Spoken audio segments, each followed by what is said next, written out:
Hello, and welcome back to Honkai Star Rail. Everything's going good? Yep. Everything's streaming? Okay. My controller's not working. There we go. Somehow it thinks I I've alt-tabbed or something. Oh well, doesn't matter. Anyway, let's start off with a daily.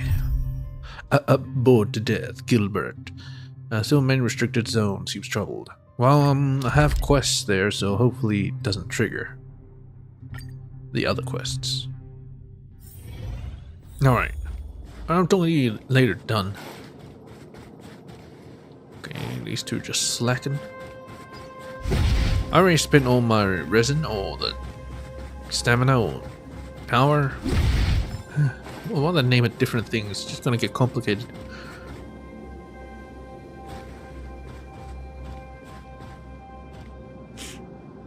I'm gonna have to re-explore everywhere because everywhere got updated. Well, anyway, hey Gilbert, what is it you want? Hey, it's you! Thank you for everything you've done for me and my daughter. If there's anything you need, please feel free to ask. I'll do my best to help. Who's your daughter? Is it Molly? Start a conversation with the anxious old god. All pack inspection. Checked. Checked. Weekly armament routine maintenance and cleaning. Checked. Another day. What's with the sighing? Can you clean my shoes? Really? They don't seem like they need cleaning. As a logistics officer of the guard, I can't believe I'm actually laughed at by a young lady like you. Alas. Wait a minute. Stop. Who are you? Are you an intruder? You're the logistics? Show Gilbert the restricted zone pass. Do I actually have one? Ah, so you have a pass. What a pity. I thought I could finally write something special in the letter. Letter? What were you gonna do if I didn't have a pass?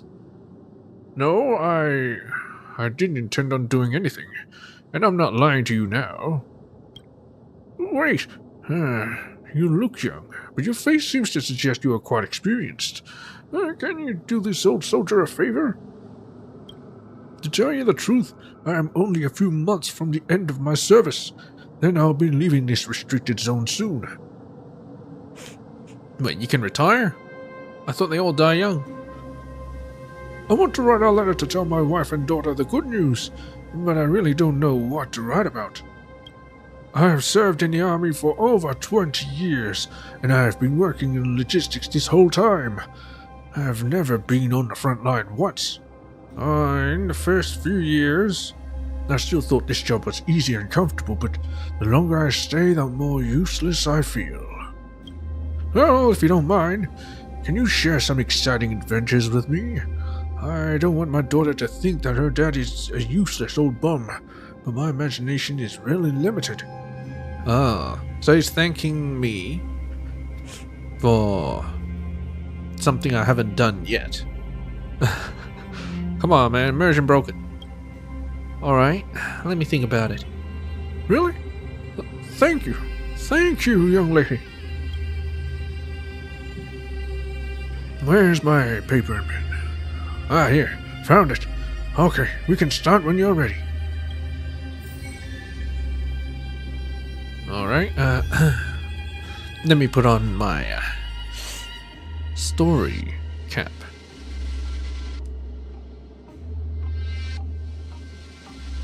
Actually, I don't have one. Anyway, Gilbert. Anything I can help? Oh yeah, whatever. Help with? Just say the word. I may not hold a high office, but I still got my connections around the restricted zone. That's what you should have said. Let's talk about my adventure. Have you made up your mind? Let's get started. You speak, I will write it down. Let me think. Let's start with the traveling experience. Tell me about any special places you've been to. Outlying snow plains, river town in the underworld, the blue. Yeah, I've been on the blue. Yep. Not the space station on the blue, but the blue itself. Where's that? I've never heard of that place. Are you just making it up? No, it's a planet. If I write it as you said, it would be hard even for my family to believe me, right? I'd rather be a little more convincing. Then, let's talk about something else. Do you know how to fight? Although I have served for more than 20 years, I have never been on the front line once, and I'm not very good at using weapons. Oh, no wonder your logistics. Do you have any unforgettable combat experiences? Tell me about them. I fought against Gepard twice. I fought against a robot named Svarog. Bronya and I fought to a draw. Yeah. How about that? Bronya? Is it the Bronya I'm thinking of? Who would believe this? Forget it. I'll just write something a little more realistic. I get it now. Have you been playing with me? Do you think this is funny? Well, yeah, a little bit. Young people nowadays really have no respect for the elders at all. But then again, without the ideas you mentioned, I'm afraid I won't be able to write this letter until next year. Anyway, thanks for stopping by. Here, for your trouble. Well, please don't be ashamed of Daddy. Oh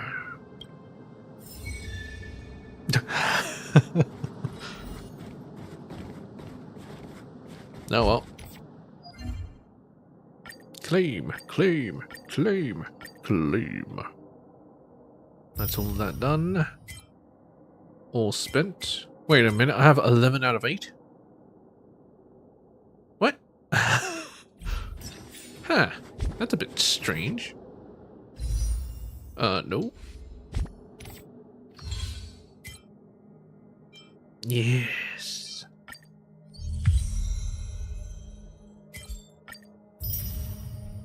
Got another track of destiny, which is basically a crown. They're giving out crowns like crazy.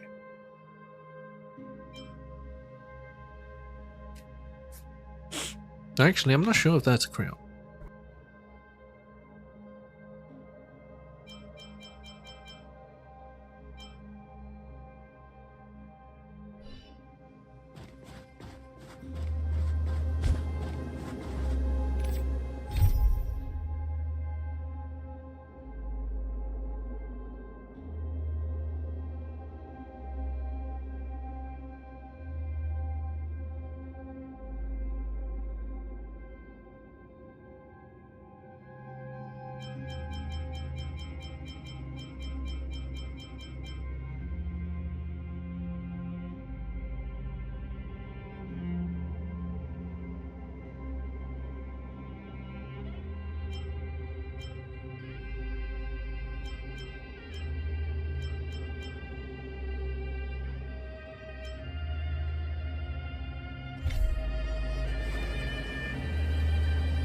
Well, yes. I think I'll go to the Exalting Sanctum, advance the story. Damn it. It's so sensitive. It's just too sensitive. That's the... What? That was on the right. I went left. Oh my god. Yeah, there's a problem with that, that wheel. It's way too sensitive. Oh yeah, and before I forget, I've been watching the Gokalia boss fight for a while, for multiple times, and you start noticing details, of course. First off, I already noticed like the lance you get is the one she stabbed you with. It's her preservation lance, the same one that Alyssa Rand used, and when you first touched it and the music came on and then it showed clear path, it's actually him smacking the hammer. So basically when we touched it, it's the start of a new Amber era. It was literally the beginning of a new Amber era, which will probably last for, I don't know, however long this game will last. And I think by the end of it, probably like maybe 8 years, 7 or 8 years, maybe. Let's see. Damn it. Nope. Okay, it's only showing this much, but I'm pretty sure it'll show a lot more. Maybe 7 or 7 more or something.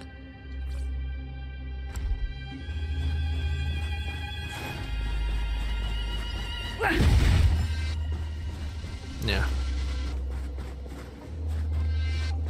So towards the end of the game it will be the end of this Amber era. That's what I'm getting at. Anyway, let's go. Let's get started. Alright, Court of Tranquility. Teleport. Wait, where to now? I've been leveling up my characters. Obviously the main team is 60. Only Gepard is 60, but the rest is 50. Because I only have so much stamina to go on. Made sure that their cones are 60. Traces are alright-ish. The relics are not exactly the best. I'm not really going for relics at the moment. I just got good enough pieces for March 7th and Dan Heng. And for her, I believe that she uses Musketeer of Wild Wheat better than the Quantum one. I don't think I even have any Quantum one. What's this? The Quantum one, okay. Yeah, it's not as good for her as I believe that this is.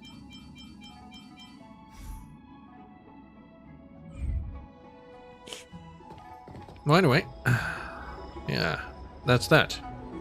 Okay. Let's see if I can upgrade a bit more. These guys. 3 out of 6, 3 out of 4. I could probably do one more, which is this one. Wind resistance penetration. Nope. Absolutely not. Maybe this? Not really. It's all 6. Yeah, it's so damn expensive. This one I don't have enough. So expensive. Probably get this one next, then this one. This one's very important because it's basically her whole shtick. This one's nice, but you know. Yeah. Anyway, let's continue. That's the plaza. But I can't see anyone waiting for us. Should we look around? Oh, they're actually gone. Well, I guess let's explore.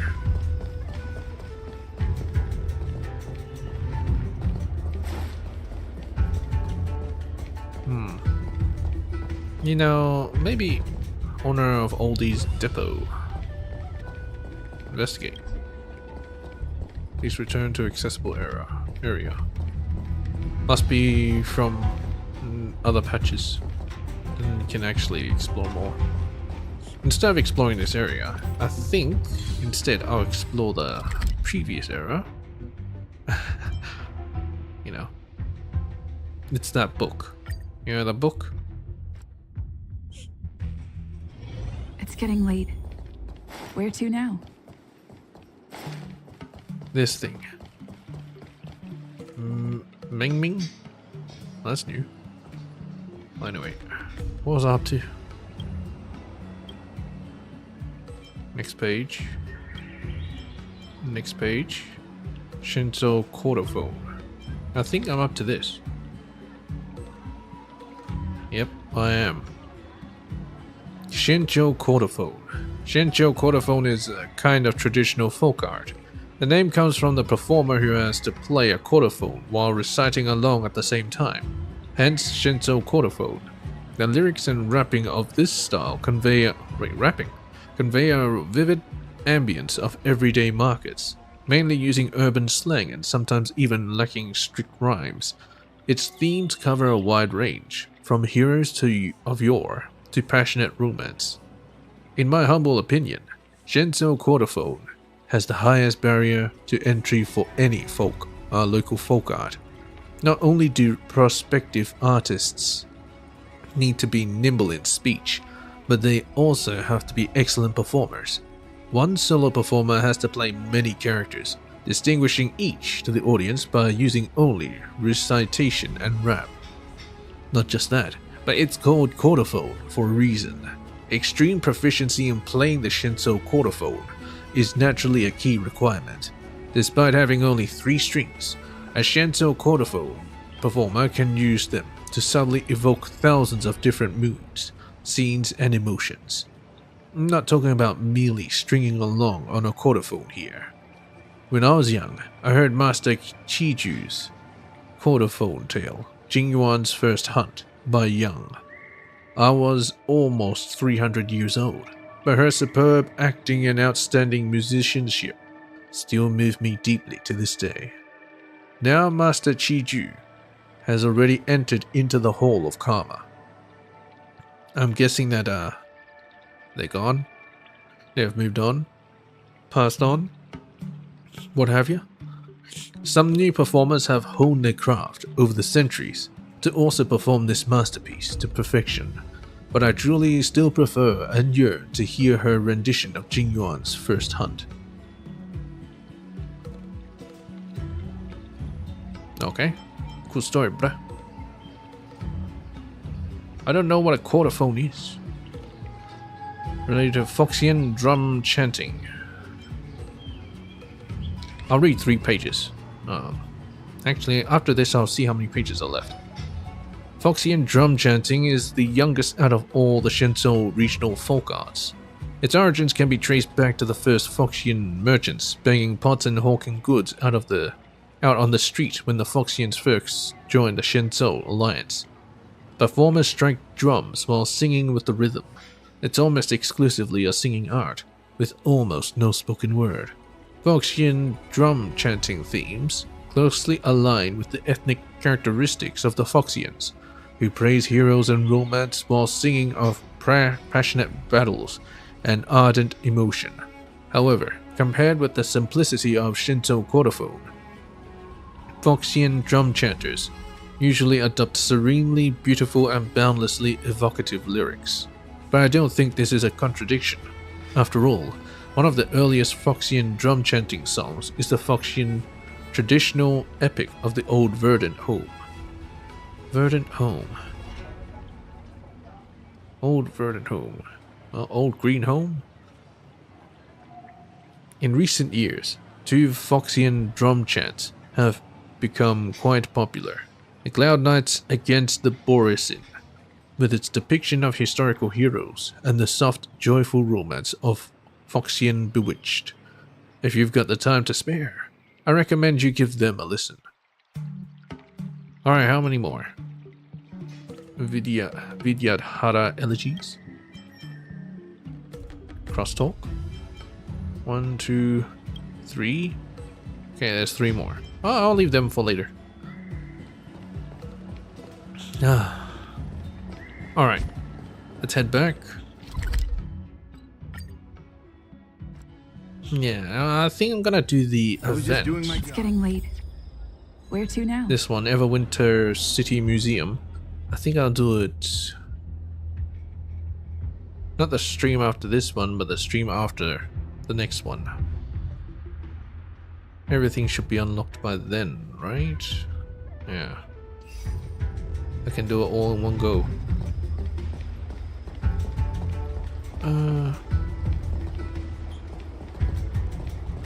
What is going on there anyway? Someone's hurt. Is this the hospital? What is that? Oh boy. Well, that's not good. Everybody stay back! Now we meet Bailu. Give him this medicine and make him lie down!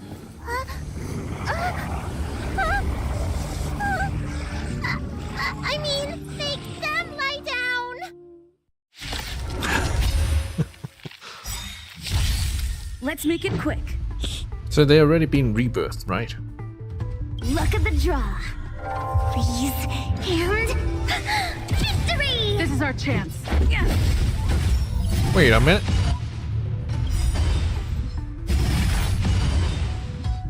Rules Oh, come made on. to be broken.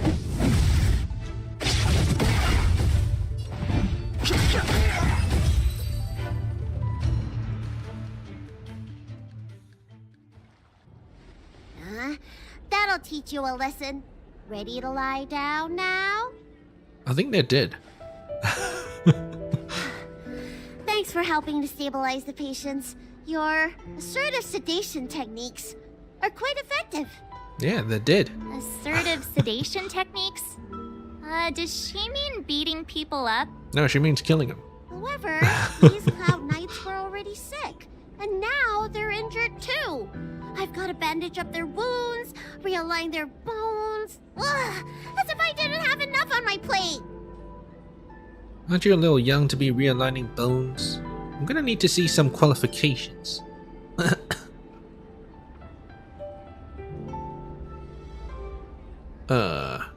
Well, they're both the same, pretty much. Qualification, sure. Where did you come from, little one? Is your dad around? I don't have a dad. Oh, it's an orphan. What about your mom? I don't have a mom either. They're born from eggs. But where'd I the get egg it. come from? You think because I'm small, I must be a runaway child. Welcome to the Xian Show, my short-lived outsider friends. Appearances can be deceiving here. The Vidyadhara race is self-reincarnating. No mom or dad required. I've been studying the art of healing ever since I cast off my old shell. You're looking at a recognized, practicing, dedicated doctor. Bellabog kids are making snowmen, while children here are writing prescriptions.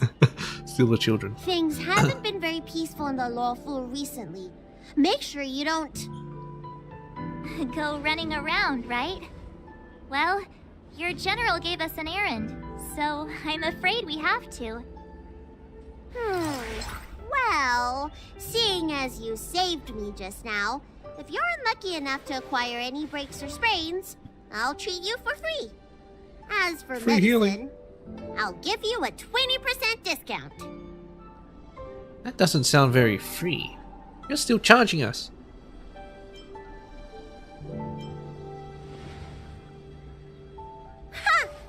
Do you have any idea how many people in the lawful are waiting for an appointment with me? You should count this as a blessing. If I hadn't left my purse at home, I wouldn't have to... Enough of that. I have patients to see. Our little miracle worker seems very different from everyone else around. Don't you think, Mr. Yang? So this is the Vidyadhara. I've only ever read about them. They're known as the Dragon Race. Not hard to see why. They're the Dragonkin. Hello. Oh, can't talk. Or don't want to talk. I tried my best. Don't be ridiculous. That's the best I can do. What's that supposed to mean? Doctors don't give up that easily. What else am I supposed to do? The route back to the Alchemy Commission has disappeared, and we're in the field without the right medicine or supplies. Besides, we have no record of this disease at all. These symptoms are consistent with someone about to be stricken with Mara. According to his medical record, this man is barely over 200 years old. He only just joined the Cloud Knights. How can he possibly be Mara-struck? Why don't you take another look? It's only 200 years old. It goes on like this. The judges of the Ten Lords Commission will have to come out and clean up this mess.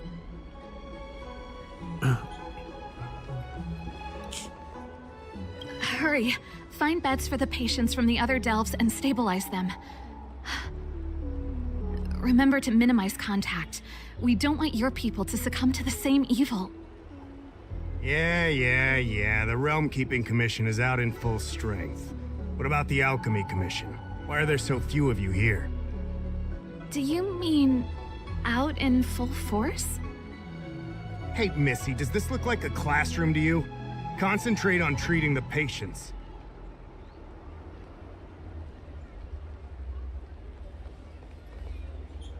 No need to be a dick about it. Well, anyway. Why does she not have horns or a tail? Like, Bailu here. Or maybe they will explain it. Hello? Hello? I heard the knights affected by the evil are going berserk. Really? You Don't weren't here? scare yourself. The Alchemy Commission's Dragon Lady can cure anything. Oh, keep talking about Bailu, please. Talk about Bailu? Talk about Bailu? Ah, this must talk about Bailu. Hello? Everyone please remain calm. This is an announcement from the Realm Keeping Commission General Bureau. Exalting Sanctum is temporarily closing its borders and navigation routes. The details will be outlined in the official bulletin sent to your Jade Abacus soon. Sent to your Jade Abacus. If you feel unwell, please report to the Realm Keeping Commission Is that as their soon as phones? possible. We have doctors from the Alchemy Commission here who will see you free of charge. Oh, we will be distributing a bag of protein rice and emergency medicine to each of you. You can collect the supplies from me in person, or the Commission can deliver them to your door. I'd like one, please. Hello, I'm here to collect supplies. Yes. Please register with your Jade Abacus bracelet. Oh, No, you it's a must be an bracelet. outsider. I see. Please sign here. What do I sign? Well, anyway, how's the Divination Commission faring? I heard there's a problem with their Meridian pin. Meridian Pin? Some diviners and stargazers managed to escape the delve. Many of them were terrified. They were muttering about plants and roots. Something terrible must have happened there. Do you have friends trapped in the delve? If you're worried about them, find a diviner and see if they can tell you what happened. Thanks for everything you do. I want to say it's all in a day's work, but I've been here for 12 hours already. When will this end? Hey, I actually got stuff. No, anyway, where can I get a Jade Abacus bracelet? Hello, Guangda. When it rains, it pours. The Artisanship Commission has its own issues. It sounds serious, too. Go and inform the Cloud Knights. See if you can... Oh, my apologies. I'm an orderly from the Realm Keeping Commission. Judging by your dress, you must be visitors to the Law Fu. Now, this is the new hip style of the Lawfu. Get with the times. Yes, I'm a guest. The General invited me. Yeah, I'm special. And I'm a civil servant. The General hired me. Technically speaking, every traveler aboard the Law Fu is a guest of the General. If the port is still open, I would suggest you take a boat to Starskiff Haven right away. Though, I heard the route may have been temporarily suspended. What? I was just That there. reminds me, I have a friend with a Starskiff and a travel permit. He could help you and your friends get over quickly. The price is fair and negotiable. What do you think? This sounds like some underhanded dealings. No need. I have a vessel picking me up. No thanks. Very well. I still have business to attend to. If you change your mind, come to me anytime. Excuse me, miss. Hold on a moment. What? It was only thanks to your help earlier that the Dragon Lady and those Exalting Sanctum residents got away unscathed. Dragon Lady? Our help? Let's say Dragon Lady so I can learn more about Bailu. The Dragon Lady of the Alchemy Commission, Lady Bailu. You mean the child? She's starting to sound like a big shot. A friend in the Skyfaring Commission told me the General commissioned guests to deal with the troubles on the Lafu. You must be the guests. If you don't mind, I hope you can take the time to come to the Realm Keeping Commission. I'd like to talk to you about the issues Exalting Sanctum is currently facing. What? Ave Astra et Viator. The traveler's spirit wanders on, showered in starlight evermore. Oh, Don Hung. Finally there. Something happened just now. I just arrived at the Shentou. Are you alright? What happened? What are you doing on the Shentou? Yeah, what are you doing on the Shentou? What are you doing on the Shentou? Is the express okay? What happened? I'll pretend that you replied I'm okay. It's a long story. I'm at Cloudford with a Cloud Knight. I'll join you when I come out. By the way, the express is fine. I came here by myself. I'll tell you about it later.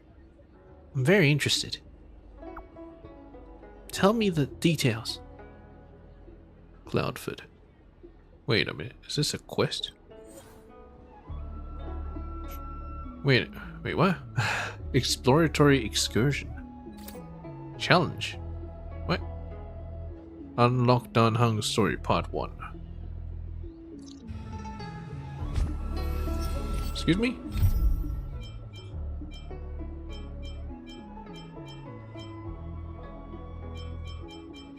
The quest is not actually here.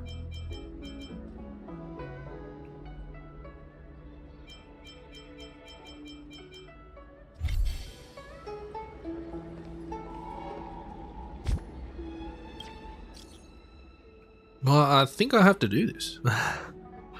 Oh well. Challenge.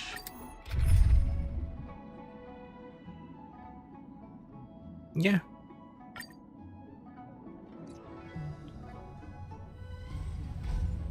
If the shipping passages in Cloudford changed even a little, the entire route would be drastically altered.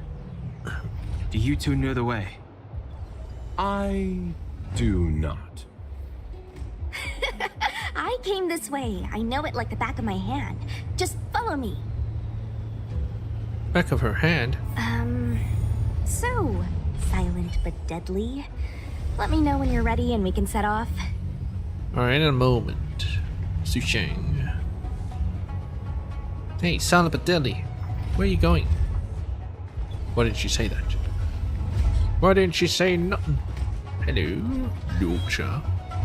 Do you hail from the Lawfu, young Master Don Hung?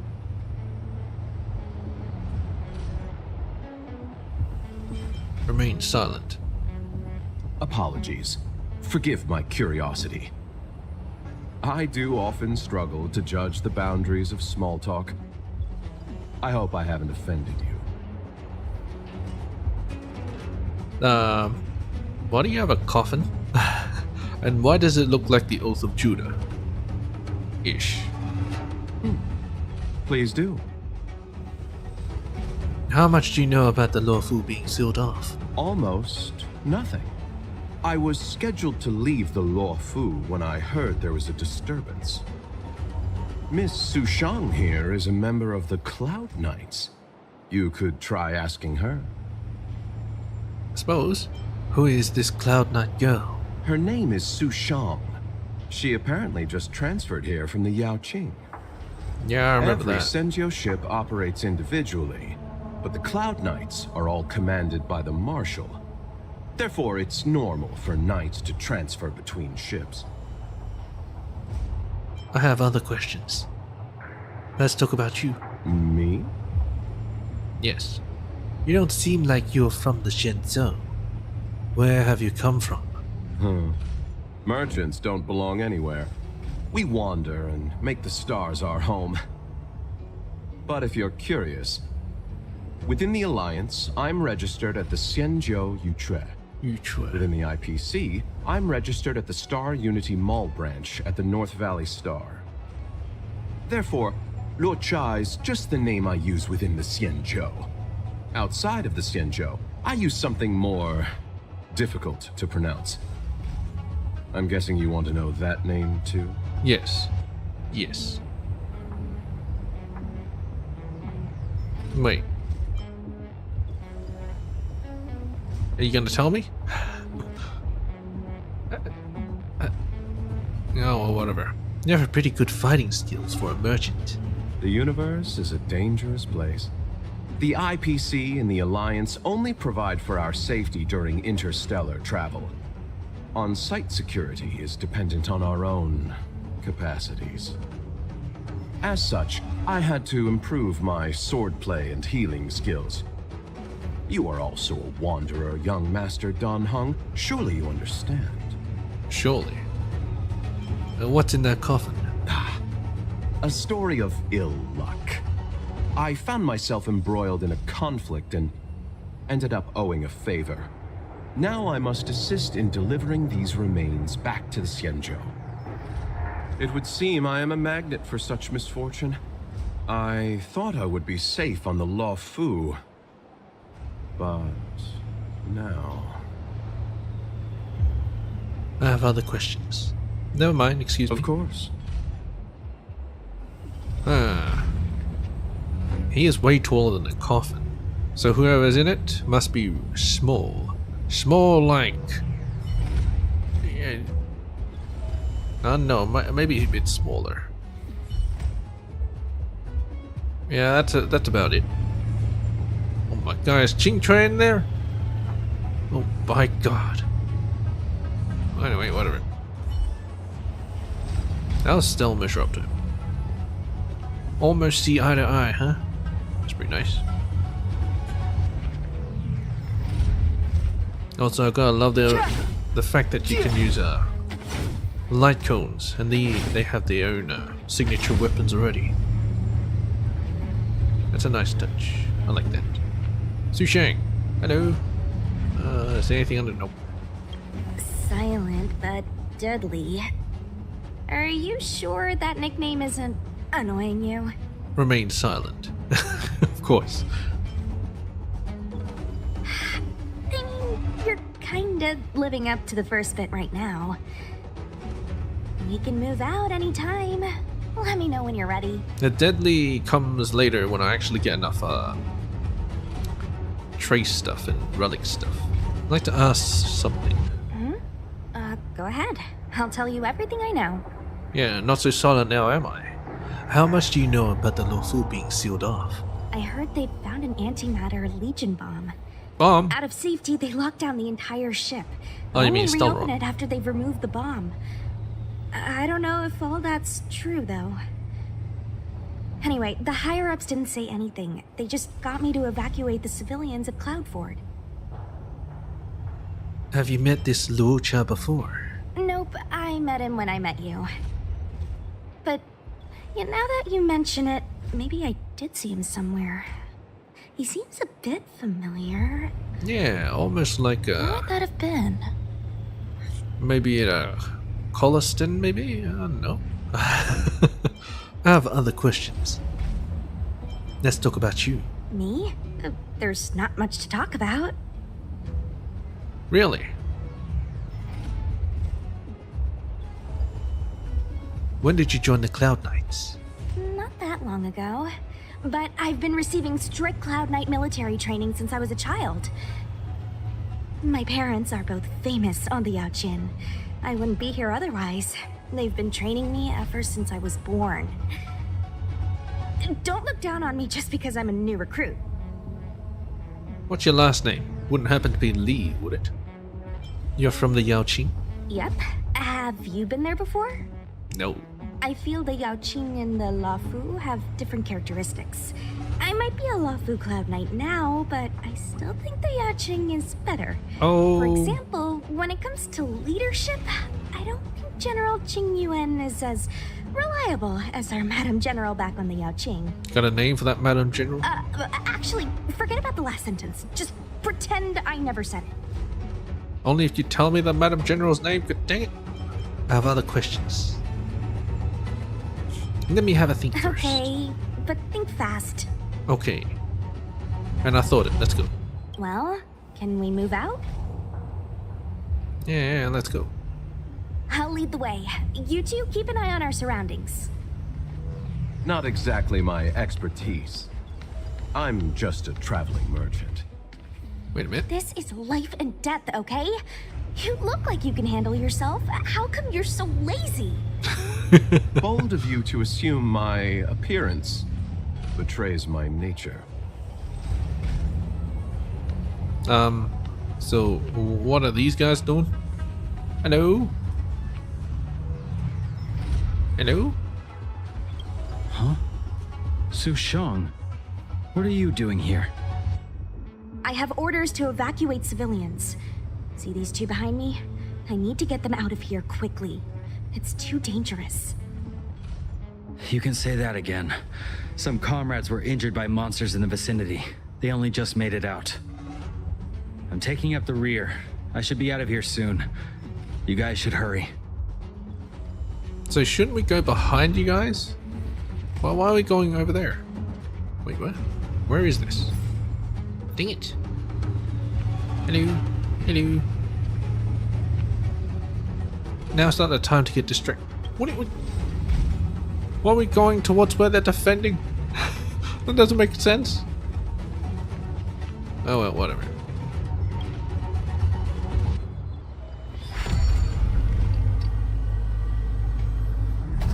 Okay, leave.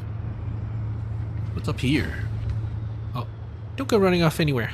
It'll be safer if we stick together. Well, we can stick together up there. How about that? Hey, silent but deadly. Shout if you see any danger, okay? Don't think just because you know a move or two, you can charge off by yourself.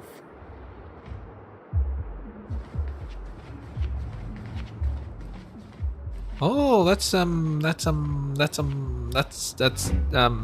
6-phase ice. Hello.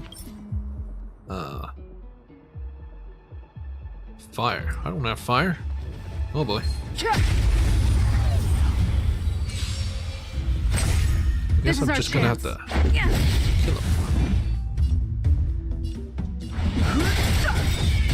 Wait for the tiles. Alright, Ching Chun. Here! Oh, here. Fighting is me.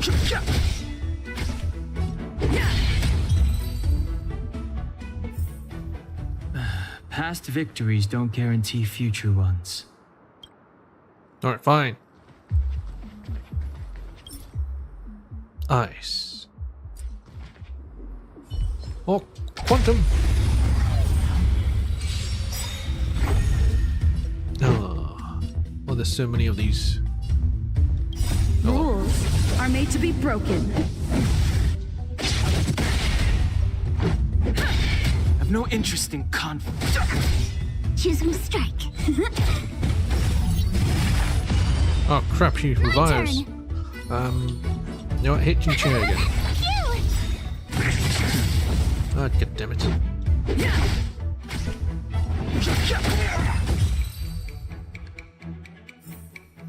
We're on a roll. 6-phase ice? March is 6-phased ice. Yes. There was a fight here. You think? No one else has anything to say about that, of course. I don't think there's any treasure here. At least there shouldn't be, where the celestial path may lead. I mean, I've already been here before, so I don't think it really matters. Oh, hello. A Cloud Knight stricken with Mara. Yes. How could the mutations get this bad? Is the Stellaron exerting an effect? I would say so.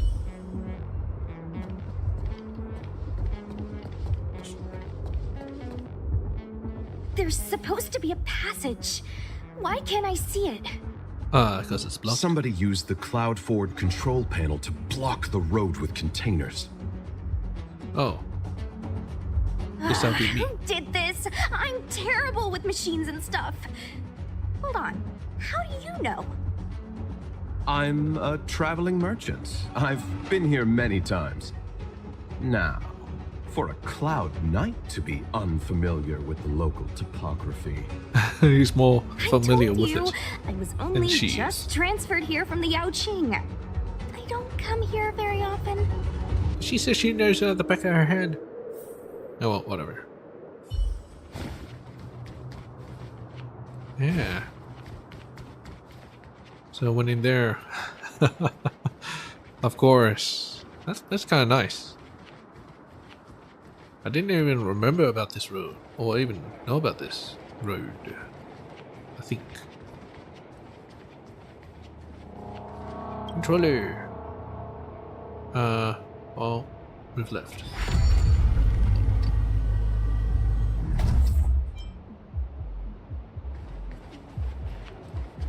Control panel? Where is the control panel? Is that the one? Let me see. Whoa, Lucha, you've got sharp eyes. Yeah, it can. Yeah, cinematic eyes.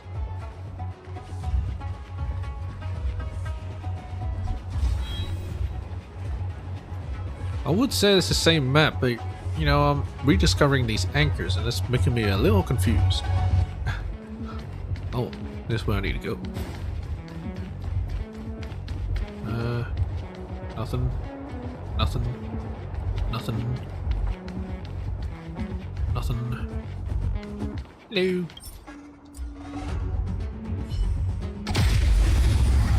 Man, it's so satisfying to hit with those mahjong tiles. Fighting is meaningless.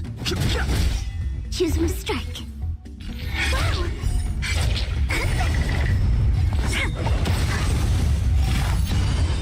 Told you I could fight. Alright. Now could you please hit Ching Chun? Here! Try that again. Okay. No interest in conflict. This one. Revive. All right. Let's go. Revive. Rules are made to be broken. Now you're all fucking dead. Dang it. You can't run. Wait for the top. We're on a roll. To the right.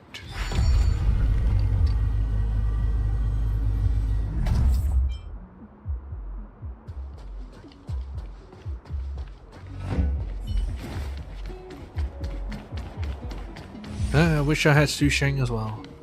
But whatever. Hello. That enemy certainly isn't friendly. No, it doesn't look friendly. Oh, I don't think I can open it from here. Lock the gate. Gate is locked. Controller must be somewhere. Find it? Oh.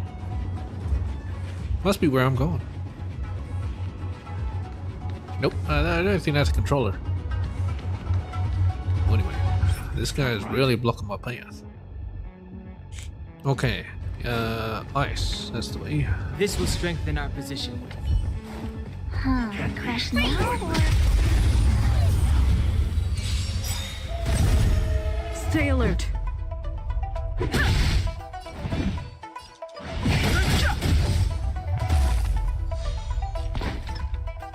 The truth of life and death. This sanctuary is but a vision. Break! Choose from strike. You know what? Might as well. Smack.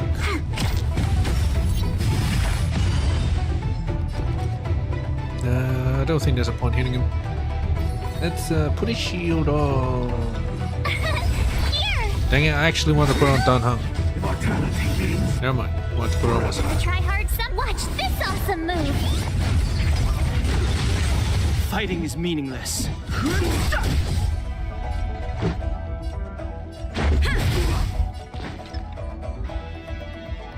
Stay calm.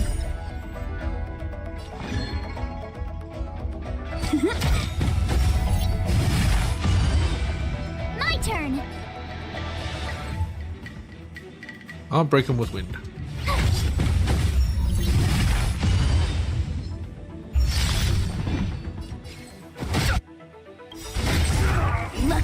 draw. Freeze and victory! You can't run! A miracle.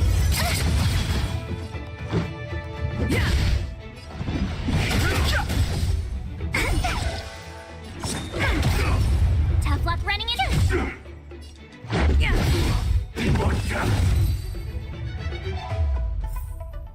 You couldn't have done it without me.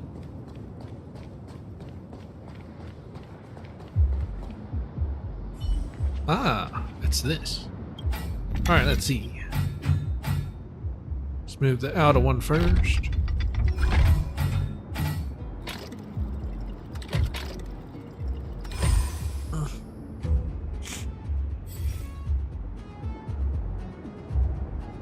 And Thank goodness. There's one star skip left. oh, actually, this is the way to go. Actually, What? Where? Where does it go? there's a bird motif on it. Judging by where it stopped, it must be heading for Central Starskiff Haven. Nice. We'll be safe there. No, I can't go there. Come on, let's climb aboard. But I'll get arrested. Let's hurry. I'd like to ask you something. Please, do. Are you familiar with the operational mechanisms in the Cloudfit? Not really. I've just seen them before. That's all. Oh, yeah, I guess you've seen them on the U-Trair. That's what you said, actually. Do you want to go to Starskiff Haven? Oh, what makes you ask that, young master? Or don't you want to? I'm happy as long as I get to leave this place. Do you not want to? Yeah. Let's talk about you. I'm not a very interesting person. Says a guy lugging a frickin' coffin around. What are your plans from here? At this stage, I'm just taking it one step at a time. Thankfully, as a registered merchant on the Xianzhou, I get a discount on all my expenses. In that regard, it makes sense for me to stay a little longer. What do you even... Miss Sushang said she could show me around if I find myself unable to leave. You don't store goods inside the coffin along with the remains, do you? Where are you going? I had some more trading to do on the other Xianzhou ships, but my main appointment was with Miss Ting Yun of the Whistling Flames Merchant Guild. We had a business deal to discuss, but I fear it will no longer go ahead. Most of the deals won't be particularly profitable. The IPC takes the majority. There's only one that might be worth the journey. A direct trade with the Feng Hu. I forget which ones those are already. Never mind. Excuse me. Of course. Hello, Susan. Let's hurry and get on the Starskiff. I'd like to ask you something. Hmm? Something else? Is it okay to change our route? I don't know. I think we should be okay. Let's get out of here first and talk about it when we're in the clear. What will happen at Starskiff Haven? There should be a dedicated evacuation team waiting for us. You can go with them. I have other questions. Let's talk about you. Not the best time.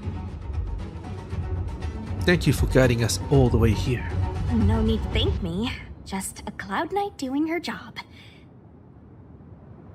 What are your plans after this? Oh, is he... Nice, Danheng. You got Stell's number, now you want Sushang's number? I mean, Su Sheng's number? That depends on the higher-ups. If there's still civilians to evacuate, then I'll need to come back. This guy's a player. I have other questions. Let me have a think first. Okay, but think fast. I think I'll just jump off. Where does it even go? These structures are kind of weird, kind of blocky. Kind of reminds me of Rust.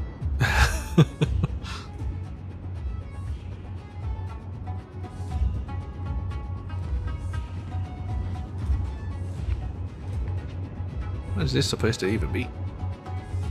Well, a bunch of cargo on it. Alright, let's go. Leave Cal for now. Leave. Challenge completed. And I got stuff.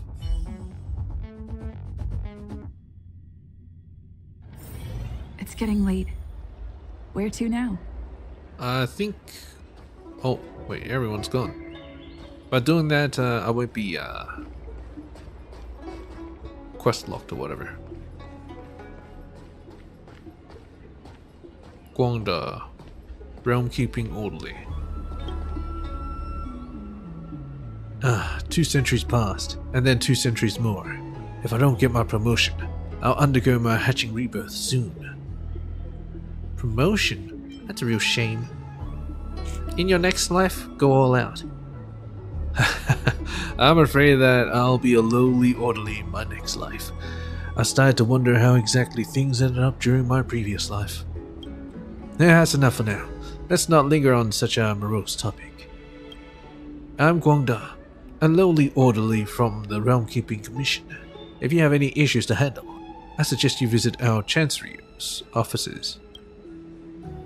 I want to chat with you. As long as we don't talk about work, I'll chat about anything. Do you really work here at the Realm Keeping Commission? Is it that obvious? Well, your uniform says yeah. Actually, I'm one of the armed guards at the Realm Keeping Commission.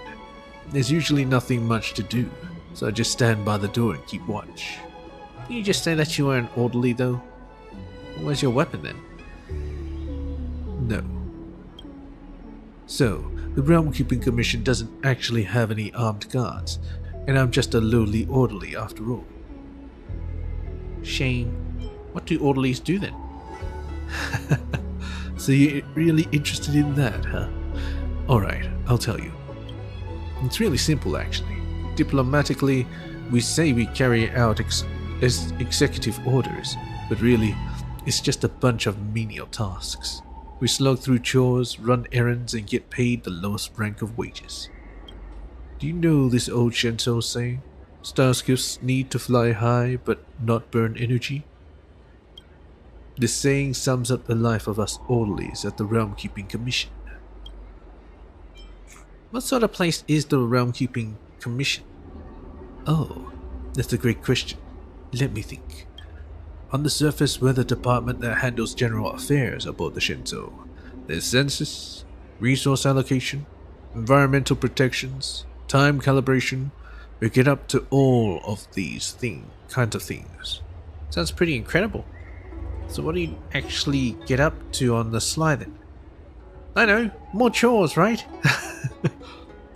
Amazing. You've hit the nail on the head. Have you considered applying for the Divination Commission? They should get paid better than we do. I'm just kidding. Let me continue telling you what we get up to. After all, that's also part of our job. Take for example our Chancery. It deals with all kinds of difficult details that people run into in their everyday lives. It could be as small as the city's appearance, right up to a large civil lawsuit. You can think of anything that the government should be doing, then come to us. But I should personally advise you to try solving things yourself first. First yourself. After all, once all the tasks have been allocated, it's always a lowly orderly like me who has to suffer. Nice chat. Take care. I'd better get back to it.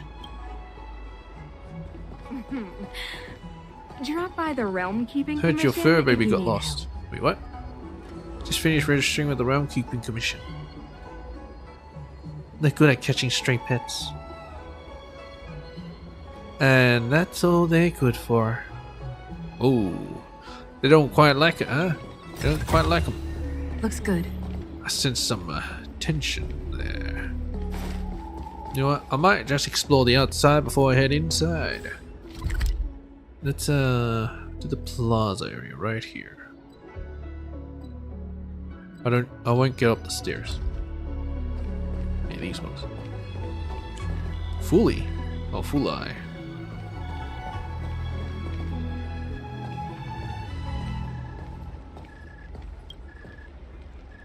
Looking at the rags you're wearing, I can tell you're not a Shenzhou native. Rags? How dare you? I get it. You must be an outworlder. Are you in any trouble? Just tell me, and I'll help you get things sorted. How can you help me? Is this how you talk to people you've just met for the first time? Is something wrong? This is how I speak at home, and I've never gotten a reaction like yours. You're just helping me clock some hours for my job. Never mind then. What job hours are those? That sounds offensive. Can't deal with your attitude. You're the one with the attitude. You won't even help me out with a favor. Here on Shenzhou, we have to take a series of examinations in order to qualify for our rite of passage. The community service program that I'm volunteering for is a part of this examination. If I don't clock enough effective on-the-job hours, then I won't be considered an adult. Do you get it? Alright, fine. I gotta stop wasting time. I still have an examination to pass. If you're not gonna help me, then get out of my way. I have a few questions for you. Fine, go on. How old are you? Isn't that rude? 249 years old. So what? Haven't you ever met a kid this old before? Well, then you're not exactly young. That's still pretty young for Shenzhou natives. Who's picking on you? Calm down. You know, I haven't passed my rite of passage examination yet, but you still ask me my age. That isn't the definition of picking on me. What is? Oh, I think I get it. You're in cahoots with those guys in the Realm Keeping Commission, just sticking their noses in my business all day, making things tough for me. I can have and do anything I want at home, so why should it be any different from when I'm at the Realm Keeping Commission? Why can't I be an adult without passing the requirements? Who gave you the rights? Wish my parents worked at the Realm Keeping Commission. Then I wouldn't have to deal with all these time wasters. I say that out loud, my parents have really let me down here. You can't even do this one simple thing for me. Useless.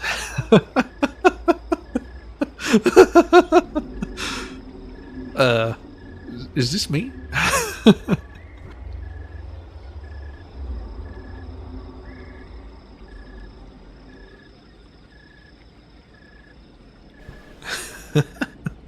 Useless. I've met myself. How do the Shenzhou people usually qualify for their rite of passage? I'm not sure about the details. My parents have been handling that part for me so far. If you really must know, hit up the Realm Keeping Commission Chancery and ask around for yourself. Alright, thank you. Aren't you even the slightest bit concerned about such an important occasion? What kind of question is this? My parents have already taken care of it, so why should I have to be concerned about it? Adults have to take responsibility for themselves. So you plan on relying on your parents for the rest of your life? So what? They've got arms and legs to help. Who else could I rely on? Us Shenzhou people. We don't grow old. And anyway, my parents are willing to take care of me for the rest of my life. So I'll just let them. What's more, this way I don't even have to think about all those trivial, mundane things that happen in life. My parents will be happy, and I'll be relieved too. It's great, right? Alright, do you have any other questions? Hurry up and ask, I still have hours to clock. That's it for now. Nothing else? Fine, see ya. Oh boy. Jing Feng. General's younger brother. Wait a minute. General's younger brother? You mean Jing Yuan's younger brother? He's just casually standing here? Looking like an NPC? But what?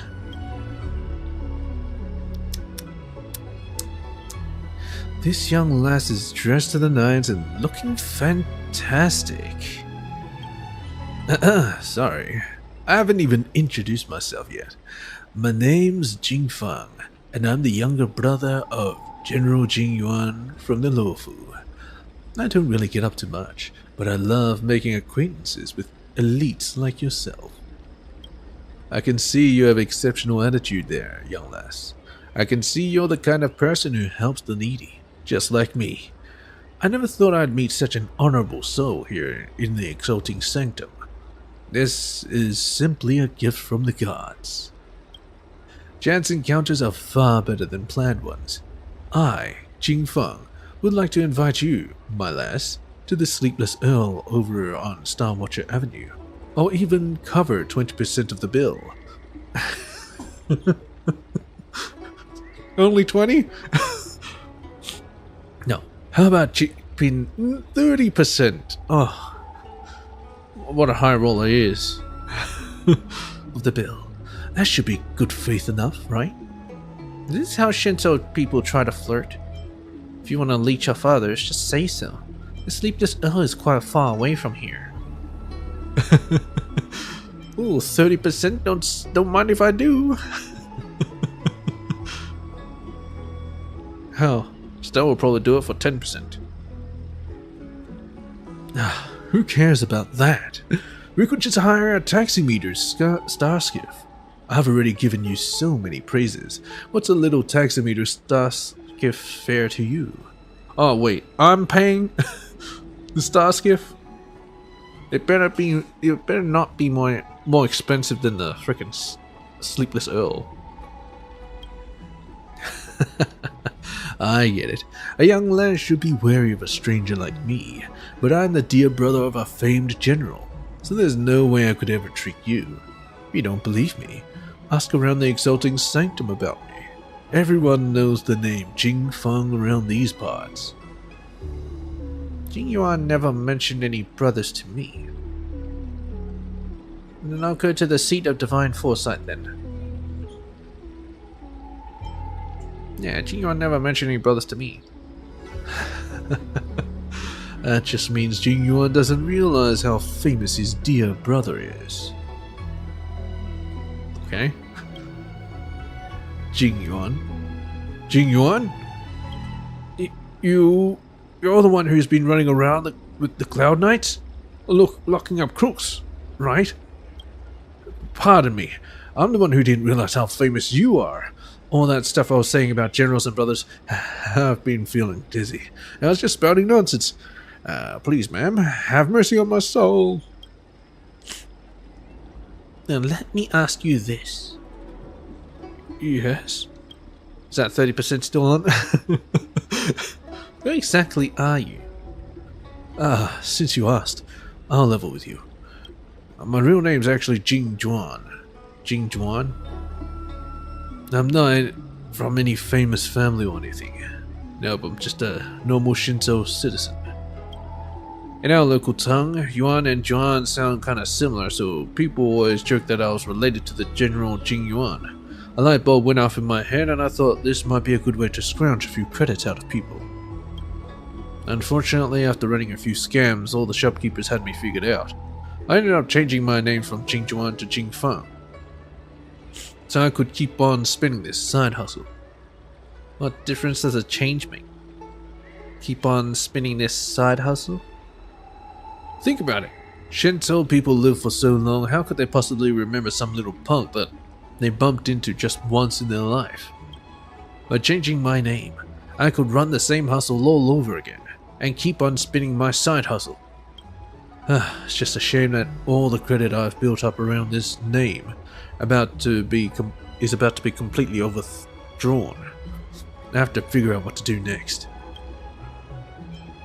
Do you only rely on swindling people to make a living? You might call it swindling, but that's like just your opinion, man. Man. I like to call myself a forager. Put simply, it's a person who visits all kinds of restaurants, large and small, to put together reviews for others' perusal. Visits all kinds of restaurants? Wait a minute. He can't be meaning what I think he's meaning. You... Not only do you rate them, but you review them? For other perusals? For other people to peruse? Oh my god. You're lucky I'm not a woman. Otherwise, I don't even know. However, there are too many people doing this on Shinto now. So if you want to stand out from the crowd, you have to do something else. And the easiest way to do that is to create a different brand for yourself. Think about it. Is there anyone that could possibly be more intimidating than the family member of the Lawful's greatest general? Well, that's what I came up with in any case. Anyway, that's it. I'm just getting myself fed, and the shopkeepers get free advertising out of me. Alas, some of these guys even accuse me of dining and dashing. If you ask me, these are the real scoundrels. Then why did you try and trick me? Is this not the definition of scrounging? Yeah, why'd you trick me? Oh, all the shopkeepers know me. I couldn't help it, so I had to find some new marks. Let's try the other option. It's not the definition of scrounging? Ah, you're right. I have to focus right now on changing things up so I don't end up starving. Get a job! And no more questions. I figure then, I won't bug you any longer. Okay. Hey, excuse me, there's a scammer over here. Wongda. Alright. Dang it. Oh, it's Blade. I think, yeah. Hello. Nothing. Is this Divination Commission? Oh, a Divination Board. Ching-tre, get to work. Nice.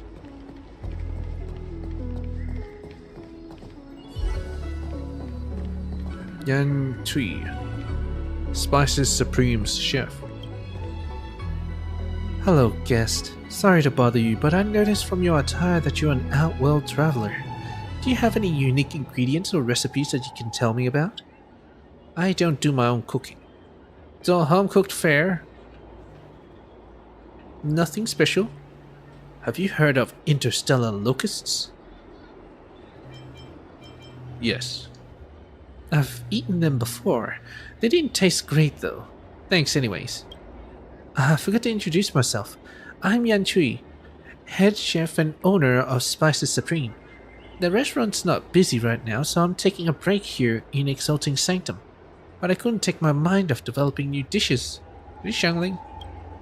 Spices Supreme isn't far from here. Please visit us if you're interested. Our motto is to cook for the people. We guarantee our food is inexpensive and tasty. I've chatted so much with you. There's something for you to have a taste test. You must come to Spices Supreme to try our dishes if you get a chance. It'll be an experience you'll never forget. There's something I want to ask you. Go ahead, I'll tell you everything I know. It's not that they're not business secrets. Business secrets? Such as? I was just saying that. I don't think I have anything you'd call a business secret. You might laugh at us, but we Shinto chefs are very careful about our recipes being leaked to the public. Some of our most common cooking methods have even been mystified. For example, slicing tofu into thin threads as fine as silk. At the end of the day, is just putting in the time and effort and learning through mistakes. But spoken from a chef's perspective, it becomes all about the power in the wrists, artful skill, unfathomable secret, all these pretentious big words that confuse people. Even I'm left scratching my head. Spices Supreme employs no such tactics. If you really want to know how a dish is made, I'll even give you a step-by-step. Doesn't matter if you don't get it first time, just look up Spices Supreme Yan Chui online and my recipe videos are all there.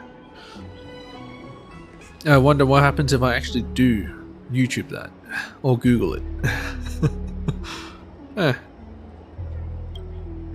Do you have any recommendations? You can try out trademark dishes like the crisp melon and diced chicken, pork slices in fish sauce, and Granny Chen's tofu to start.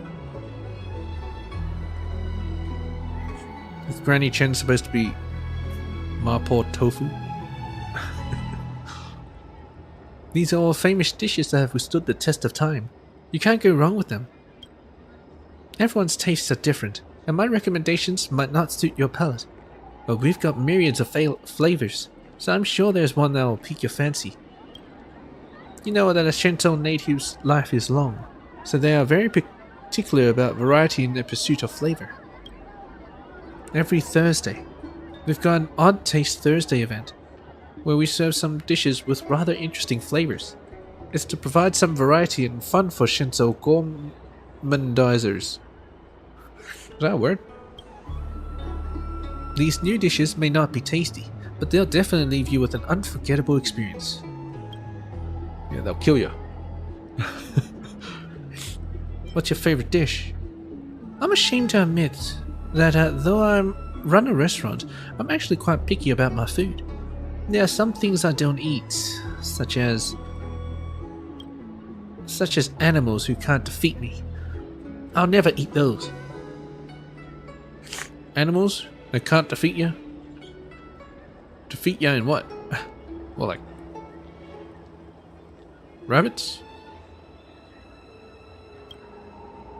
We Vidyadhara have always observed the law of natural flow. All creatures are connected to one another, and life is everlasting in its cycle. Based on this principle, if an animal can't defeat me on even ground, I'd never use it as food. That is my martial way. What, so you have to freaking brawl with the animal before you kill him and eat him? What exactly are you talking about? What's the logic behind this? Come on, that's where you're ignorant. I may look like a pushover, but I am the Cloud Banner Meteor Fist Chef's disciple. No, Chief Disciple. My fists are unrivaled among the auxiliary martial arts schools in Shinto. It's just that I went to the food business in the end, so I didn't take over the martial arts school. But I've still retained the pride of a martial artist. I don't eat small fish and shrimp, nor herbivores, or even domesticated beasts. I only eat animals that I can fight to the death with. Oh my god. What? That's rather primal sounding. You beat it to death, then you start eating its gut there and then. Of course, that's just my personal mantra. Spices Supreme serves everything, don't worry. So, what's your favorite dish? Is that so? Amazing. I completely forgot your question. We Vidyadhara can't reproduce naturally, so the Skyfaring Commission's travel reviewers are fairly lenient, which means I've had many opportunities to hunt on other worlds. Some worlds teem with numerous ferocious beasts. My most vivid memory was of an ocean world called Thalassa. Oh, a new world.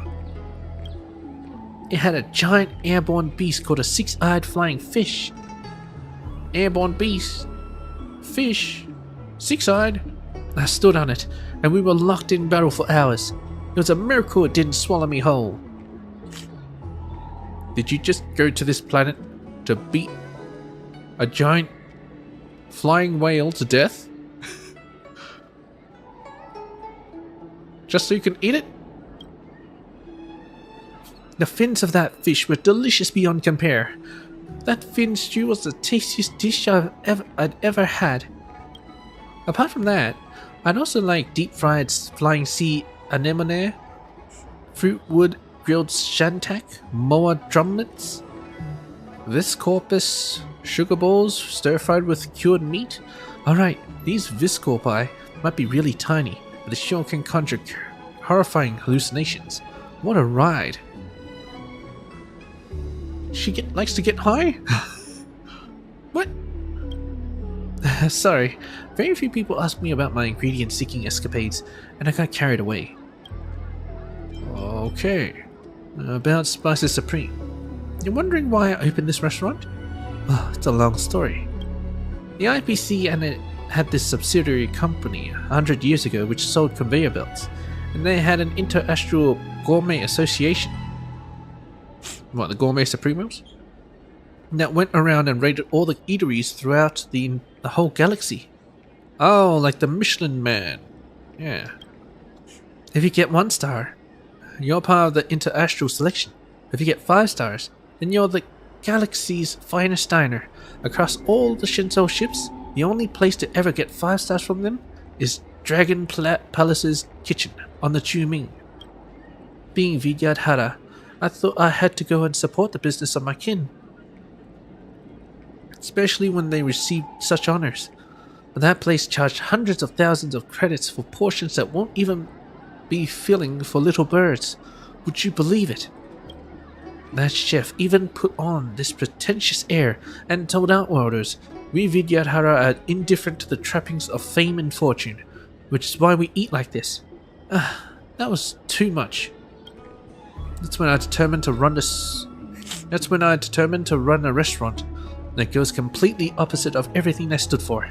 I want big portions, quality food, and low prices. I'm telling you, Spices Supreme is that dream come true. But to be honest, if you haven't mentioned it today, I'd have forgotten about that goal. Now I run the restaurant just to have fun, nothing else. Alright, I'll come back later. Fine, not to worry. Anytime, can't wait. Take care, stay safe out there.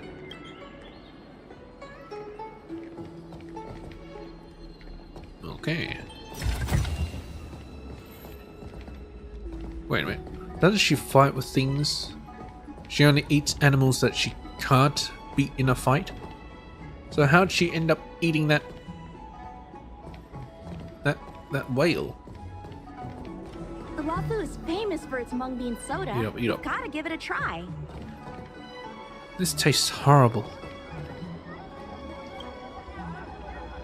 Mung bean soda is a specialty aboard the Wafu, and simply has to be tried. Yuck. Sorry if it's offensive, but this stuff tastes like sewer water. Oh boy.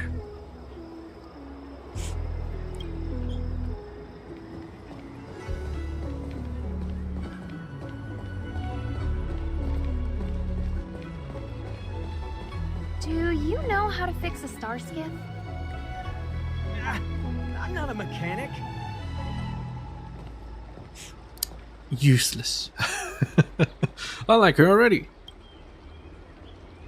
I studied astrophysics at the Academy for 270 years, and I'm regarded as the leading modern authority on the matter. Oh, that's a long time. So, do you know how to repair starships? That's not my area of study. I'm a theoretical scholar. Useless. You shouldn't be wandering around on the streets. I love it. It's not safe.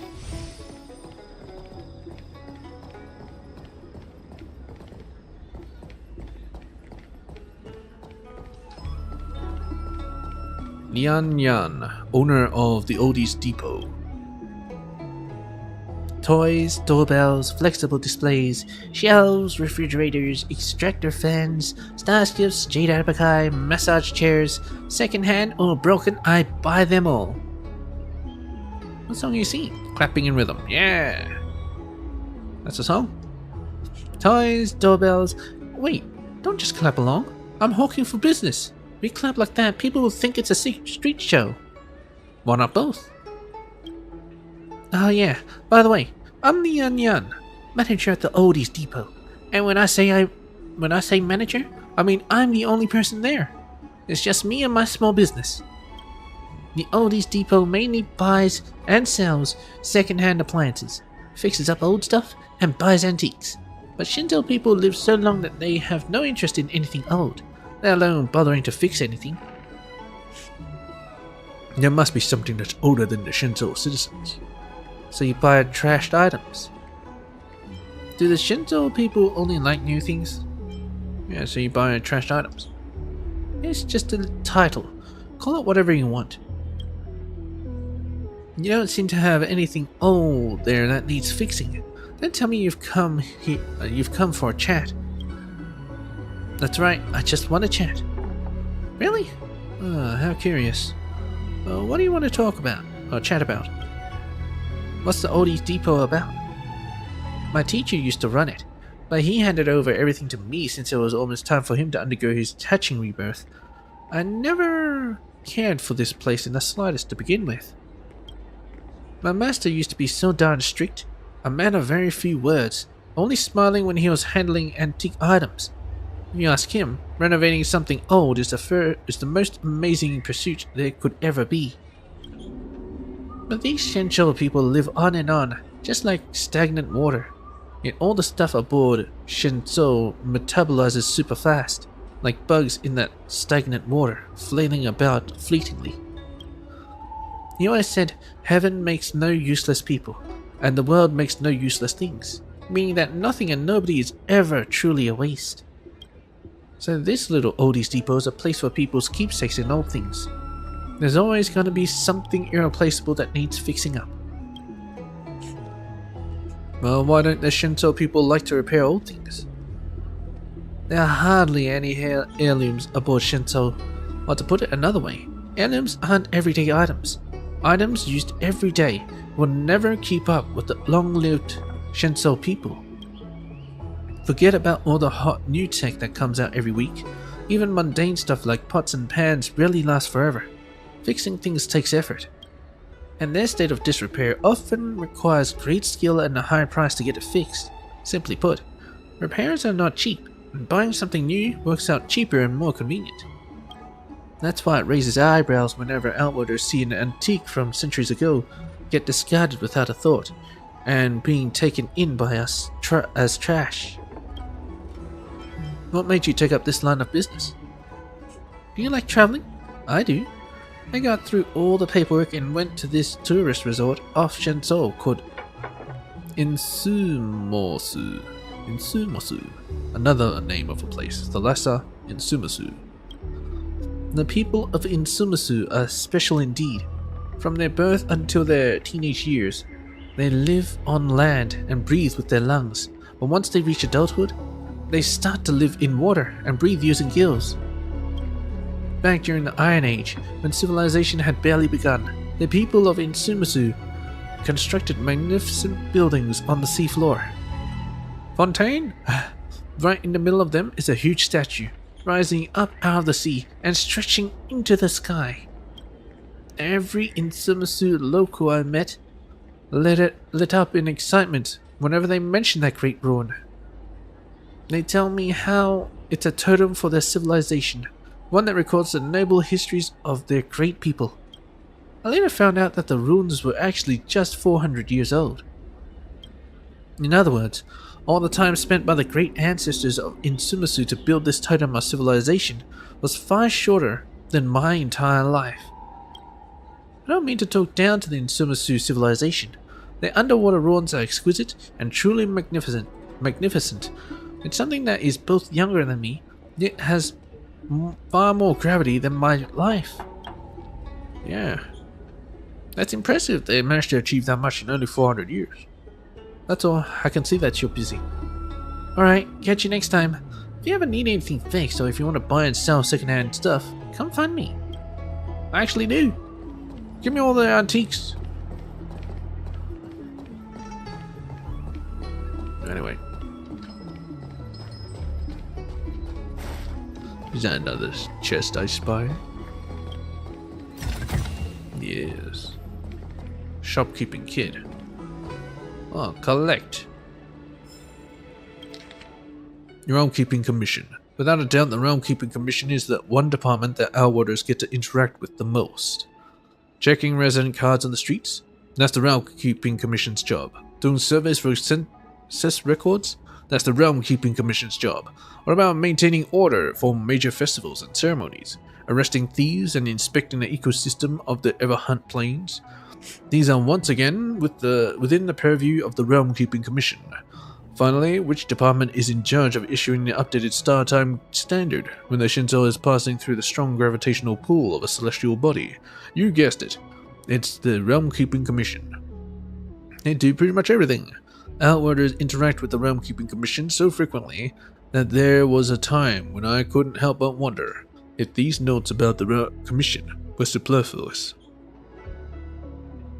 Anyone who stayed on the Shenzhou long enough would naturally become familiar with the functions of the Realm-Keeping Commission. But when I sat down and examined the Realm-Keeping Commission in detail, I discovered that it turned out to be a highly unusual organization. If you were to flip through some of their publicly released official materials, such as a collection of interesting Outworlder laws, which every Outworlder would get upon arrival, and protecting Starskiff Haven, The Commission's self-celebratory propagandist documentary, which only went viral due to its absurdity. You might think, or rather the Commission wants you to think, that they're just a typical law enforcement agency. However, when you take a closer look at what they actually do, you'll find that the scope of their work is mind-boggling. Public security, firefighting, population statistics, calendar system, even a fully staffed government department would be hard-pressed to take on all these duties. Another thing that I found to be particularly unusual, the Realm Keeping Commission is normally in charge of handling misdemeanor cases in Shenzhou. Felony cases seem to fall under the jurisdiction of the Ten Lords Commission. But in the vast majority of misdemeanor cases, arrests are actually made by the Cloud Knights. Likewise, the Realm Keeping Commission is the one department normally responsible for releasing the calendar system. Yet the data collection work is actually done by the Skyfaring Commission, and the data extrapolation is handled by the Divination Commission. What is it that I actually do? Based on the documents that I have sourced, the Realm Keeping Commission presents itself to the public as a body that does odd jobs and offers support for all other departments. To put it bluntly, it functions like a sewer in which all the work flows. Always working hard so that everyone else on the Shenzhou may continue their peaceful way of life. Is that actually the case though? Is there a group of individuals who are prepared to endure everything for the happiness of others? In my opinion, it can't possibly be this simple. Based on my basic understanding of how human society operates, I'm of the opinion that people have in fact misconstrued the relationship between the Realm Keeping Commission and all other departments. The Realm Keeping Commission must have been superior to all other departments, contrary to what most people would have you believe. Members of this commission can be found in every corner of society, from rundown ports to the ivory tower. They are the executive branch of the law. They are the hard-working scholars. They are the scheming masterminds behind the scenes. On Shenzhou, no one can evade the watchful eye of the Realm Keeping Commission, as they are the officially licensed spies. We just can't spot them, even if they are standing right before us in plain sight. When I start to think about all this, I can't help but feel a chill running down my spine. Oh, they're spies. This is a bookstore. If you want to read or pick out a book, just go and browse around. Call me when you want to play. You got anything you can recommend? Boss, you could be a little more enthusiastic. Bookstores are for selling books. Besides, I'm not the boss here. I just help with running a few chores. I'm not in charge of the sales here. Then again, the boss here doesn't really give a darn about business at all. Here, this is a collection of the short supernatural stories he's written, called Otherworldly Delights. I'm a relative of the owner. He likes listening to other people's conversations, saying that's good inspiration as an author. You may have seen him over in Starskiff Haven. He does storytelling in some tea house called Sleepless or other, calling himself something like Mr. Xian. Ah, that guy. I may have met him in Starskiff Haven. Why are there storytellers aboard Shenzhou? Have you seen storytellers on other planets? When you put it like that, I can tell you've probably already seen it before. All I know is, storytelling is a traditional form of performative art. I don't know much else, but perhaps the boss is using his gig as a storyteller to hang out at the tea house and hear all kinds of supernatural and weird tales. Now I wish I could pay a little more attention to his books. He could pay a little more attention to his bookstore business. Oh well, you got any books there that you'd like to buy? Like to buy a book. I like to buy all your books. Oh my god, that's a lot of books. That's gonna be a problem for future me.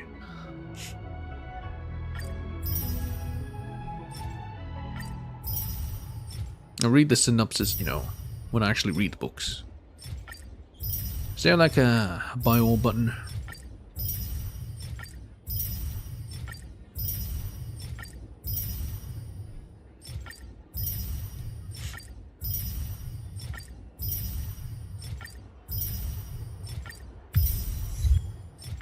Glued to books.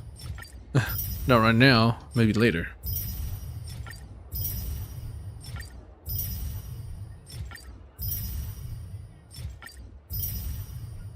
Hopefully they're short stories because holy crap, that's a lot. You pay, then pick out the bookmark you like. Hold them close to your Jade Abacus and download them to read later.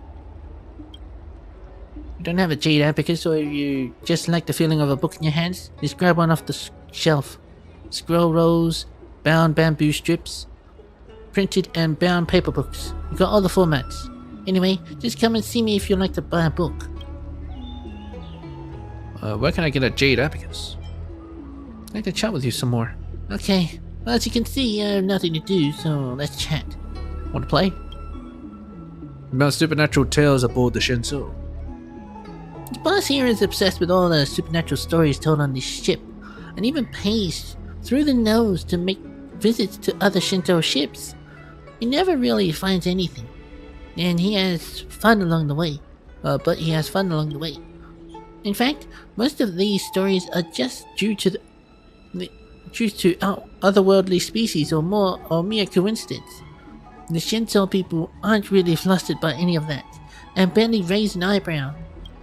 But the boss says that no matter how brilliant this world is, people always need to have dark and ghostly stories. Reality isn't interesting, and what's interesting isn't real. Adding flourish is normal, and vagueness adds flavor. He's got this phrase etched into his belt. About recent bestsellers. There's a new suspense novel out that's very popular, but I haven't read it yet, so I can't go over the exact details.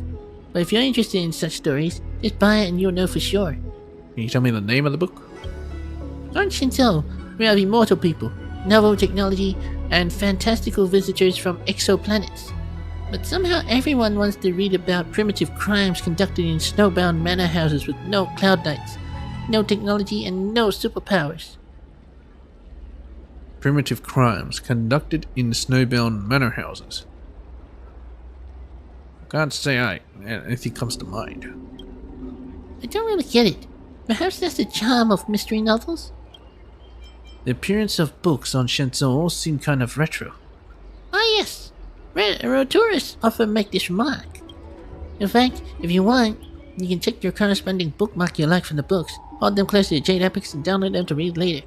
I personally like downloading and reading off my Jade Abacus, and there's always people who like the feeling of holding paper books in their hands. The longer people live, the more they crave this kind of ceremony.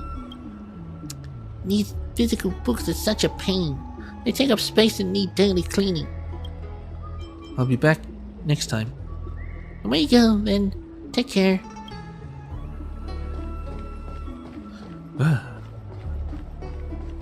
Oh, is that food? No. Can someone explain? What am I looking at exactly? You're looking at a chest. Let's go. Looks good.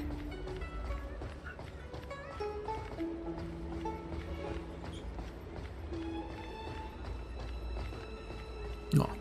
It's actually no interaction. Long life species. 1. Cleo. I hope this letter finds you well. Wait a minute. Who's writing this? Dearest teacher, Todd Riordan. Okay. Todd, I assume you're a dude.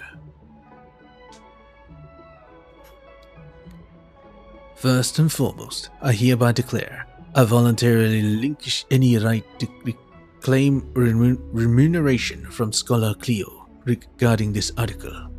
Now, pretend this is a list complaining about all the setbacks of a foolish old coot like me. Before the trip, you kept asking me why I took on this lawful mission at my age. Back then, I'm sorry. I don't remember what I told you at the time. But I know that I still owe you a sincere reply. I know that the Academy sent us here to engage in the profitable exchange of information, not to hear us ceaselessly repeating our reports about the beautiful sights aboard the Shenzhou. But regarding the key issue of longevity, I'm like my predecessors, whose only success has been managing to take in those beautiful sights. It's been almost 12 standardized months since I came to this Luofu, so 1 year has passed according to the Shenzhou star calendar. I've parted at the Grand Fair in Starskiff Haven, despite the herniated disc in my back.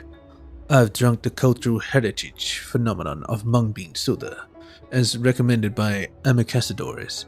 And when I say cultural heritage, I just imagine what 100-year fermentation process it is. Just imagine what a 100-year fermentation process it is. It's nothing to the Shenzhou natives, and I've been to the Alchemy Commission for their acupuncture therapy. I feel as though I'm 20 years younger, still good for another few whacks from the old lady's turner. After all of these meaningless activities, I should have, as my failed predecessor should have, posed this crucial question. How can I, with my osteoporosis, failing memory, skin sagged like an empty beanbag, how can I return to the days of my youth and live out another 1,000 years of life? Just like you folks here on Shenzhou do. I never asked it though, Cleo. I never said a word. And that's why I'm sitting here sipping tea and writing up all of these letters of repine. All the intelligent beings in the universe want the secret to everlasting youth. Whilst we overwhelm ourselves with the suffering of life, we search inside ourselves and say, when our chance comes, we must take it and extend our lifespans.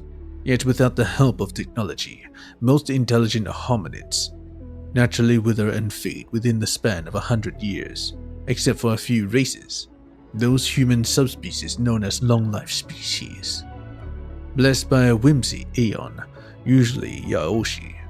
Usually, the lives of some intelligent hominids cross that threshold set for them by death. They possess a long lifespan and multiply in disastrous quantities. What's more worrying is their natural aggression in plundering resources from various homeworlds, sometimes completely converting entire ecosystems. You must be pretty familiar with these life forms, the denizens of abundance. These denizens of abundance have no small volume of literature researched about them by the Intelligentsia Guild. As far as I know, many are utterly inhumane, but of course the abundance don't listen to reason. The researchers have all reached the same conclusion.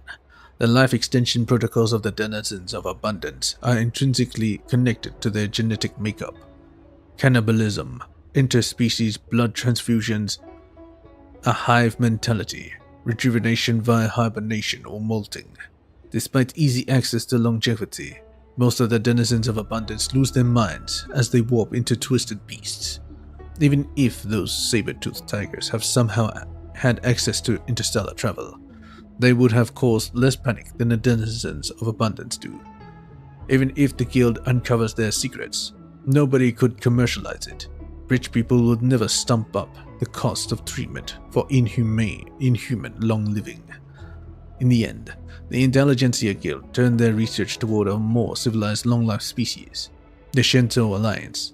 They are mortal enemies, locked in eternal combat against their fellow long-life species, the denizens of abundance. The Alliance seems rational. Can we invest some money in learning the secret to long life from them?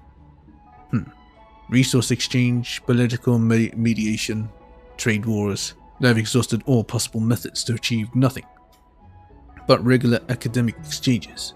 The guild still doesn't plan on giving up, and keeps sending a stream of silly, cursed fools like us to board the Shenzhou. Academic exchanges? Please. We might as well have the word spy carved onto our foreheads. Do you really think the Shenzhou people don't get what we're up to? Will they just spill the beans while out doing grocery? Is it possible? The masters governing the schools are all in fact idiots. Cleo, I'm sorry that about all this blethering.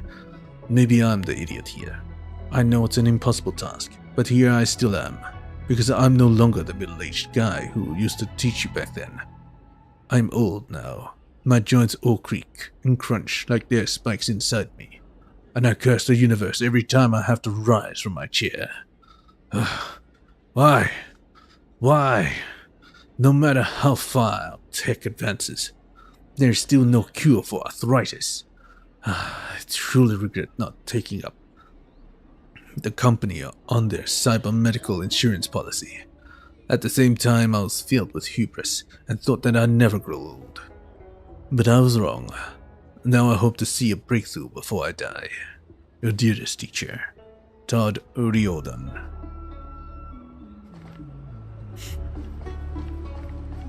Alright, I hope that's all the reading I need to do, because, oh. Mushroom. Because my throat's getting dry. Wait, what? Unbreakable. You smashed countless innocent vases like this before, but this one is markedly different. Instead of shattering to pieces as expected, it somehow stays in place, motionless. Hey, what are you doing? A strange cry emanates from the vase. You've been a nameless for a while now, and consider yourself experiencing many things, but this is still a shock. Whack it again. Hey, take it easy. My brains are about to explode. I'm the immortal in a vase, and I've lived in this vase in seclusion for thousands of years, and if it weren't for a klutz like you today, I'd probably have chilled out another few millennia more. Whack it again. Stop it! Are you addicted to doing that? Kids these days, you're a vicious beast with a thunderous temper. This vase may be an ordinary object, but with the blessings of my power, a pipsqueak like you won't be able to shake it up at all. Why do you live inside a vase? How did you get in there? What's so strange about this? If my mind is tranquil and serene, then my flesh would become truly liberated. A soul flooded with the mundane concerns can never enter the world of celestials, no matter how much the individual can shapeshift. In fact, with the amount of power I have, most people wouldn't notice this vase, yet you did. If you're not an extraordinary person already, then you're destined for greatness somewhere. Why don't you give me a hand? Consider that as an apology for disturbing me. Sounds like a hassle. No thanks. Alright, sounds interesting. Is there any advantage to helping you out?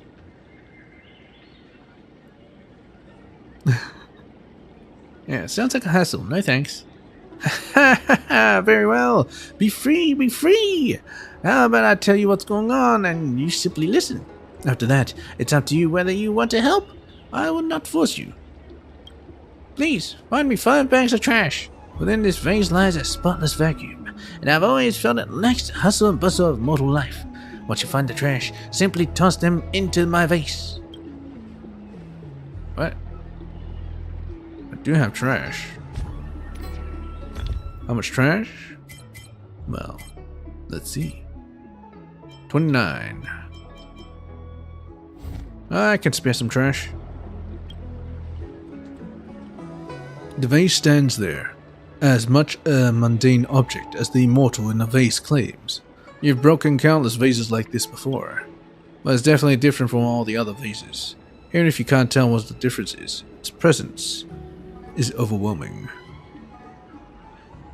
But is somehow ignored by passers-by. Let's put your hand into the vase. Try putting your hand into the vase. We can't seem to do it. You don't feel any obstacles, but the force resisting you is definitely real. Right at that moment, a voice rushes straight into your brain, through the bones in your arm. Provide a gift, and the path to visiting the Celestial will open. Hujya! Alright, fine. Put the items inside. My precious trash. You gaze down at the trash in your hands, then back at this relatively small vase. Can you really stuff this much trash into the vase? But it's not something for you to ponder over. After all, pedestrians in the exalting sanctum also can't imagine you running all over the place with bags of trash. You stuff one bag into the vase. It should drop down to the bottom, but you don't hear any sound. Then you shove in the remaining trash. They disappear without a sound. This is the hustle and bustle of the mortal realm. I didn't expect you to actually bring it. Very well. That's exactly what I wanted. Here's a gift for you. The gates to the celestial realm are open. Come and get it. You won't bite me, right? The immortal in a vase remains silent. The silence might be a prank, or it could simply be a predatory trap. You dip your left hand in as a precaution, keeping your dominant hand free to use as a weapon, a toothbrush, or a fork in the future. You touch the bottom of the vase. The rubbish you dropped in is nowhere to be found, and there's nothing that might be the immortal in a vase. Then you do feel something. It's the immortal's gift. Don't tell me it's his rocket or his spaceship. Yank it out. You pull out your hand. The vase stands before you in silence.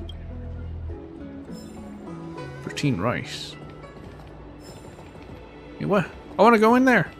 Dive in. Dang it. Barumbrella. It's a light bulb. Hello. Could you please move over a tad? Who's talking? I can, but why? Hey, who's talking? It's me. You also think mushrooms shouldn't talk? You're a mushroom? You don't look like a mushroom. Oh, I'm so sad. Sorry, I didn't mean to offend. But you're an umbrella. That's what everyone says. People say I'm an Artisanship Commission's Civil Maintenance Unit Type 8. But I'm a mushroom. Now I feel even sadder. I'm curious. I'll tell you everything I know. Even though I'm just a mushroom. What the heck are you? I call myself a mushroom. What would you say I am? Fine then, you're a mushroom. Still look like an umbrella to me. Could you actually be a robot? Yeah, you look more like an umbrella to me. Of course, mushrooms are shaped like an umbrella. I think you're a little biased against mushrooms. Oh, I'm so sad. Alright, fine. You're a mushroom. Fine then, you're a mushroom. Wait, could you actually be a robot? Possible? Maybe I'm a robot mushroom. Then wouldn't that mean that I'm not pure-blooded? Oh, I'm so sad. Fine then, you're a mushroom. Really? But you sound reluctant. Oh, I'm so sad. God dang it. Why are you here? Because I'm a failure of a mushroom. But did you fail? How did you fail? But you're a mushroom. Yeah. Do you also think mushrooms shouldn't fail? I'm used to it. Actually, I'm used to have a master. He was a skilled craftsman at the Artisanship Commission. My master wants me to help him write poetry. I said, but I'm just a mushroom. And so you failed? Isn't that poetry? Sadness overwhelms you. Yeah, sadness overwhelms you. You've learned how to give quick answers. Oh, I'm so sad. God damn. It's just a sad mushroom. How'd you fail? Do you also think mushrooms shouldn't fail? I'm used to it. Isn't that poetry? What is poetry? I don't understand the first thing about it. Because I'm a mushroom. Oh, I'm so sad. I don't think you can cheer him up. And so you failed? Yes. I'm just a mushroom who can't write poems. Oh, I'm so sad. I don't have any more questions. May your path be filled with many mushrooms. Bye. Oh, I'm so sad. I'm actually surprised they didn't say I'm so sad at the very end. God dang it. By God. The writing in this game. Oh, it's a tiny place. Fantastic. With 4 things to read, at least. Alright, fine. Collect. Advocate legal and reasonable care for animals. Strictly prohibit illegal wildlife trades for releases. Dear citizens, it's human nature to love animals. Hoping animals can be freed comes from a sense of compassion. An old Shinto saying goes, a nobleman steers clear of the kitchen. An ancient classic from the primeval Imperium age. Signs of the Netherrealm. Tells of a sage imploring a hunter to release his quarry. Examples would be too numerous to list, all of which demonstrate the traditional virtue of the Shinto natives in caring for all living things. However, we must be careful with how we care for animals. The illegal release of animals back into their natural environs may seem like a meritorious deed, but it actually bears several serious consequences. In March last year, a criminal suspect, Mr. Chai, 461 years old, smuggled 20 nose walkers he'd purchased into the Everhunt Plains with the intent of release into nature. Nose walkers originated from the planet Hyai have recently been introduced aboard the Shinto as a popular alien pet, but this seemingly cute, docile and harmless pet actually has a dark side. Its size expands with that of its surrounding living space. When the Cloud Knights hunting squad located the first of the Nosewalkers, the largest had already grown to the size of 2 starskiffs. Based on data published by the Hyai Federal Bureau of Biology and Medicine, the largest Nosewalker ever recorded is half the size of the Luofu. Oh my god. Can you imagine the devastating consequences were Mr. Chai to release one of these publics onto the Everhunt Plains, or stepping back a mile even if the animal itself isn't harmful? Is there any way we can be sure of any unforeseen genetic reactions? We cannot. Upon arrest, Mr. Chai pled that he was acting in good faith. We believe that most of these animal releases are well-meaning, but it's precisely this kind of goodwill that would bring immeasurable losses to the Shenzhou. There is also a rumor circulating around the city that only alien species released in Shenzhou are harmful, and the release of Shenzhou native animals cannot cause any harm. The idea could not be further from the truth. In July, a criminal suspect, Mr. Ling, 242 years old, bought schools and schools of lightfish in the farmers' markets, and together with some other animal liberation activists, released the fish without authority into the seas at Scale Gorge Waterscape. I trust that anyone with a hint of common sense can immediately realize how ignorant and cruel an act it is to release large volumes of carnivorous fish into the Scale Gorge Waterscape waters. Therefore, despite the actions of Mr. Ling and his conspirators bearing out no serious repercussions, they must still be punished to the full extent of the law to serve as an example to others. The Realm Keeping Commission reiterates to all citizens, only professionals are qualified to release animals, officially termed reintroduction into the wild, and any private release of animals is illegal, possibly even criminal. We hope all citizens understand. Please care for animals, rationally and scientifically, because ignorant kindness is often more dangerous than rational malice.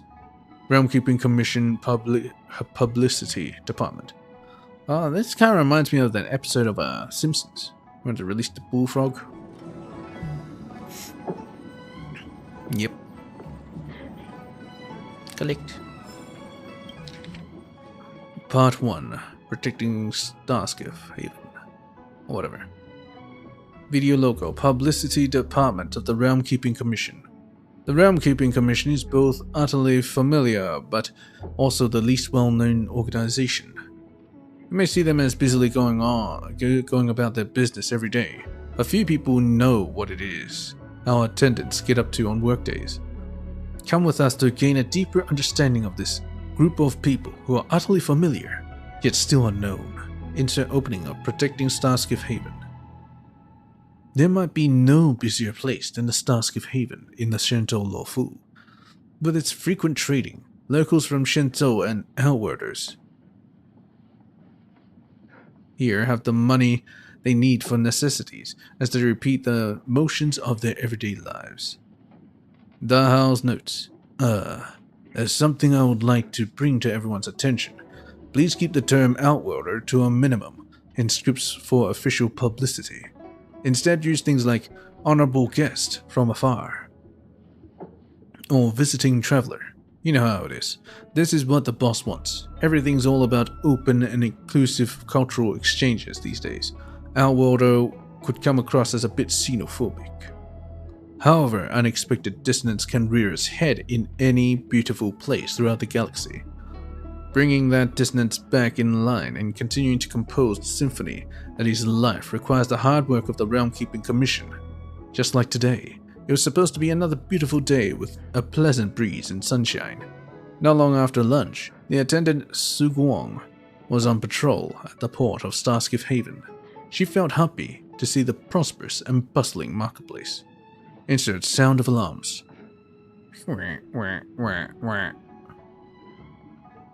But just then, there was suddenly an alert that soured Su Guang's mood. The person who notified the authorities said there were 2 Outworlders who were about to start a duel at the entrance of the Sleepless Earl. Su Guang took off as soon as she received the report. She rushed to the scene and arrived before the 2 Outworlders could trigger a bloody tragedy. After getting the 2 to calm down and stabilizing the situation, Su Guang started to question them about what was going on and sent materials on the customs of the Asians. It turns out that the Zaman and Akela are both Aigaians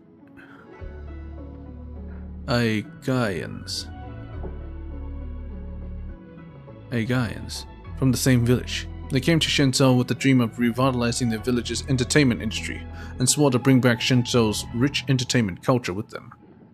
Insert simulation video.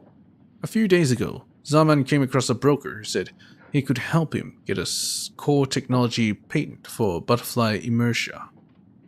Zaman became overwhelmed by the greatness of his dream, as he imagined his glorious return home with entertainment that belongs exclusively to Shenzhou in hand. Without a second thought, he took half of his and Akela's assets and bought this supposedly key technology patent. Of course, there was no way for an Outworlder to get their hands on any Shenzhou technology so easily. All Zaman managed to purchase was a patent for some trivial technology. Zaman went to the Sleepless Earl to worry about his troubles once he realized he got scammed. That's when he saw Akela, who made a special trip to see Zaman. The Hall's notes. The first line of this paragraph is unconsciously revealing a hint of xenophobia. Don't make our guests think that you look down on others because you are part of an advanced civilization. Akela was full of excitement as he shared about buying a key technology patent for butterfly inertia from a broker.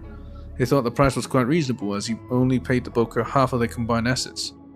After getting into a heated discussion over the matter, these 2 poor souls without a cent to their names believed the only way to wrap this issue up was to duel. Insert ad from sponsors. So they...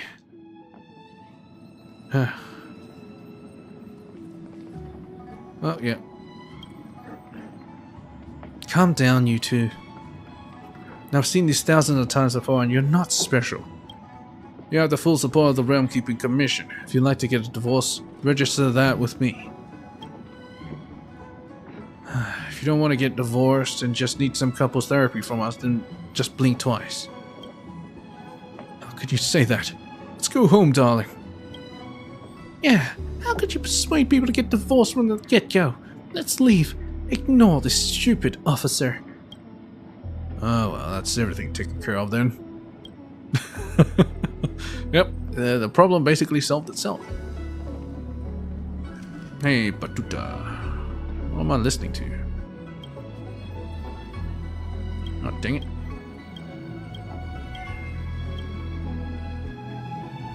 Batuta. Oh, so there's someone willing to chat with this old coffin dodger. When people get older, they can catch pneumonia just by having a sip of water. My aching, aging throat. Are you alright? Your body looks healthy. What's all this about? Dear girl, you're far too optimistic. I may not even survive to see a complete recovery. Who are you? What are you doing here? Is it really strange for criminals waiting for repatriation by the Skyfaring Commission to be waiting here? I'm Batuta. I used to be a judge on the Klimp Republic. Family matters are always tricky. My side hustle was a travel writer. I just want to chat with you. I thought people nowadays are just a bunch of heartless savages. Let's talk. Maybe you can learn something from my short life. What kind of country do you come from? My homeland, the Klimp Republic, is a great nation.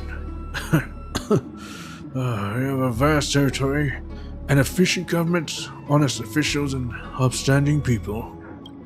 The Klimp Republic was said to be made from nothing by Kavili the Trailblazer when they established the Star Rail, leading my ancestors on their path of exile to the ever-summer paradise. In gratitude for their kindness, my ancestors selected warriors and embarked on trailblazing expeditions to transform dead worlds into living ones. About a millennium has passed since foundation. That sounds kind of like propagation. Except without killing everything. Well, maybe. I've already seen 17 star systems with a vast territory and rich products. That's why our nations need someone like me. Family matters a judge. Are always tricky.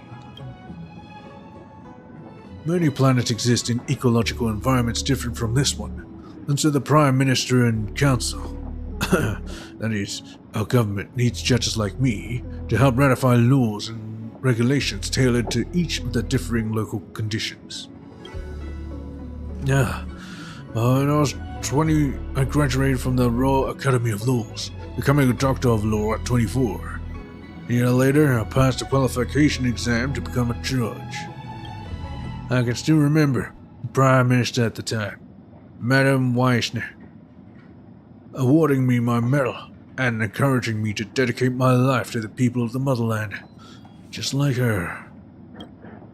How energized I was back then. The moment Madame Weissner placed that medal on me, I felt like a carefree kid again, never to be tired again. That fantasy of vitality was so strong that it was only 20 years ago, when attending the state funeral of Madame Weissner, that I realized for the first time that all of this would happen to me one day. Family matters are always tricky. Too old to handle official duties, too weak to handle continual interstellar travel, I ultimately lie here helpless on a hospital bed, desperately counting all the things I should have done but didn't, all those people I should have seen but hadn't. Has twisted me into the kind of person I hate most, the kind who's loyal to their desires and gives most second thoughts to breaking the law. You mentioned that you used to be a travel writer? I used to be a travel log writer. Before coming to Shenzhou. I traveled all over the galaxy, experiencing all the customs and peoples of different star systems. I recorded these travel experiences in truth, put them into print, and immediately aroused enthusiastic responses. Actually, I have no misgivings. It's not due to any beautiful prose of mine, but rather because Klimt has always been like that. Any non-fiction writing's enough to arouse Family matters are always an tricky. impressed readership.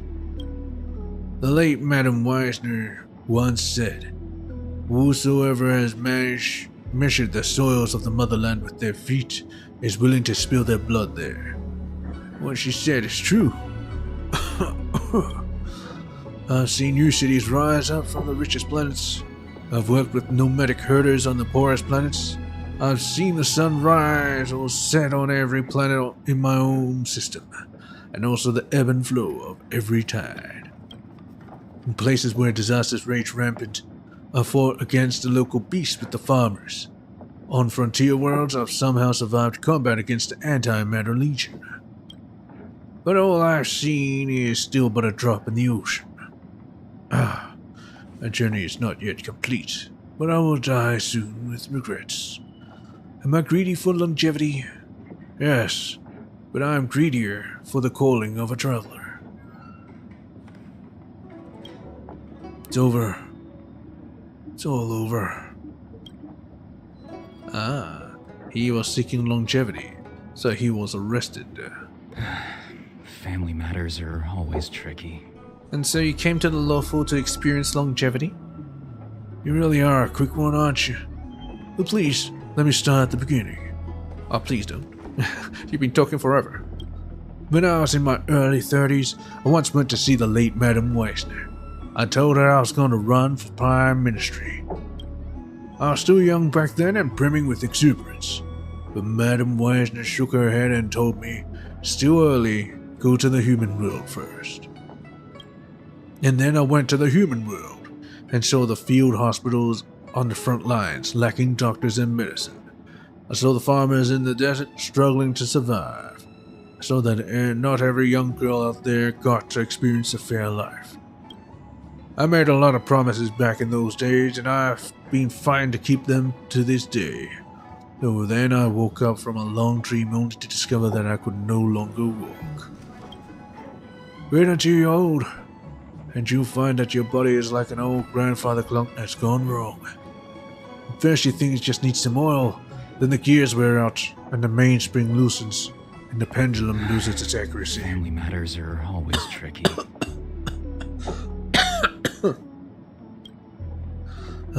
People are just like monkeys riding a unicycle while trying to juggle. While hurrying to catch those 3 balls up in the air, you still have to keep stepping on those pedals to spin the wheel and maintain balance. I'm old and somewhat confused, but I remember every promise well. I'm afraid I'll never have time to fulfill them. That's why I've come to the Shenzo, because I have to be here. This is the only place where I can fight the ravages of time. I should go. You go then. Don't waste your time here any longer with a criminal. Right. That lasted forever. That was worse than reading a damn book.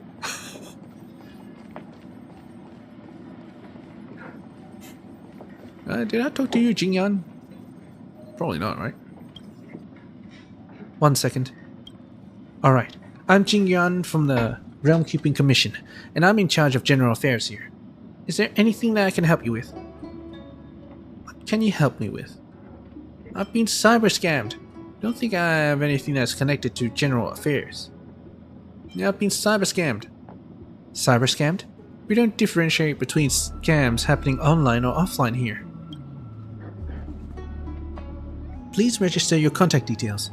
How the scammer contacted you, how you were scammed, and how much you were scammed out of. Go fill this out, and I'll verify your account for you. Actually, I wasn't scammed at all. There's no transaction record of the account.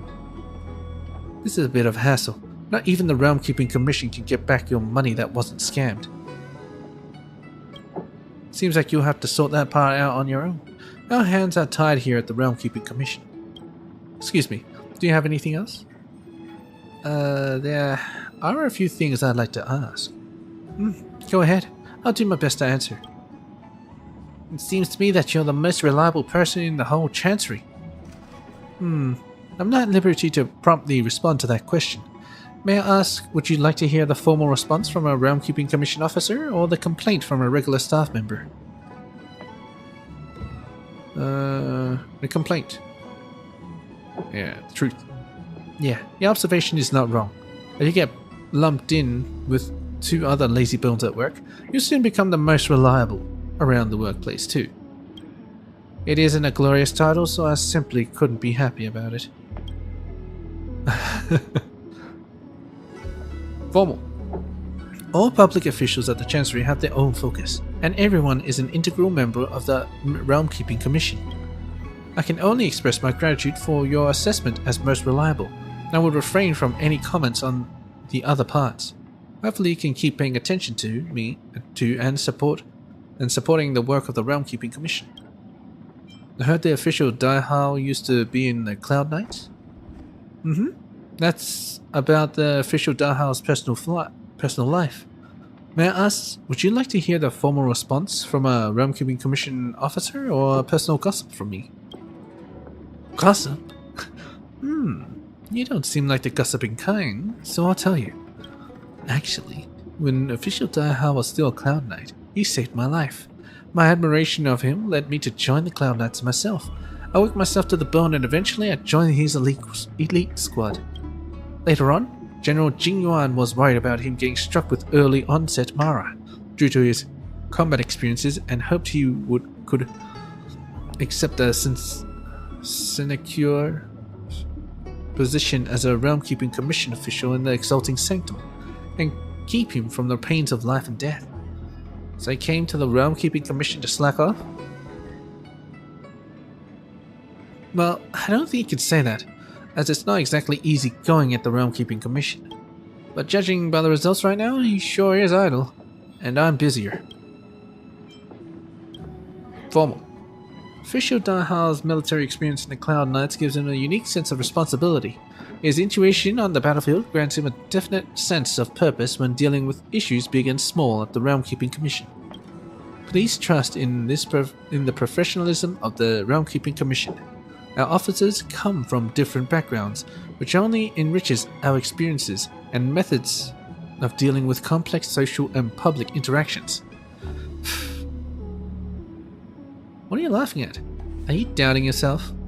I believe in the professionalism of every officer in the Realm-Keeping Commission, especially here in the Exalting Sanctum Chancery. Oh, I'm sorry. I just thought of something funny. You're behaving a little big for your britches. It's business hours now. You're an outworlder with an inquiry, and I'm an officer of the Realm-Keeping Commission. Being disciplined is the expected work manner for a Realm-Keeping Commission officer. How would you feel if public officials crack jokes and chat with you during work hours? Your colleagues sure all love to. I will discipline them. Thank you for your attention and support for the work of the Realm-Keeping Commission. Keep up the great work. There's nothing great about it. It's the least we could do. Thank you for your attention and support to the least. I have nothing else to inquire. Sure. So much. Dahao. Oh, so it's him. Alright, let's read this. Collect. Protecting Starskip Haven Part 2. Oh my god.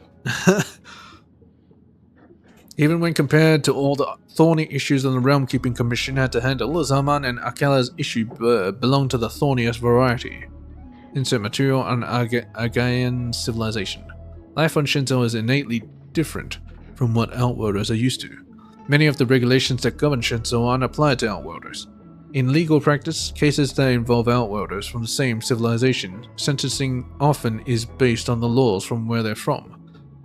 Dials notes. I'm tired. Please replace all instances of the word Outworlder with honorable guest.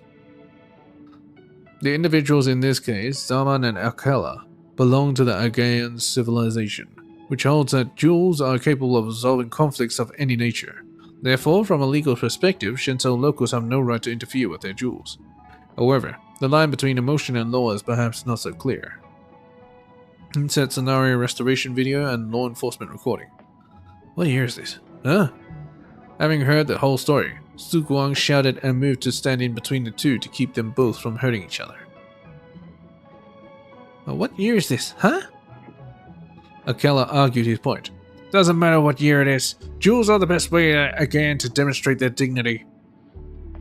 But neither of you was the one that cheated you out of your assets. What's the point of trying to rough each other up? Su Guang replied.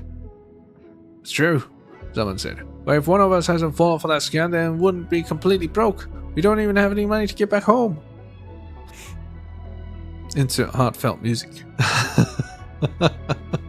Heartfelt music.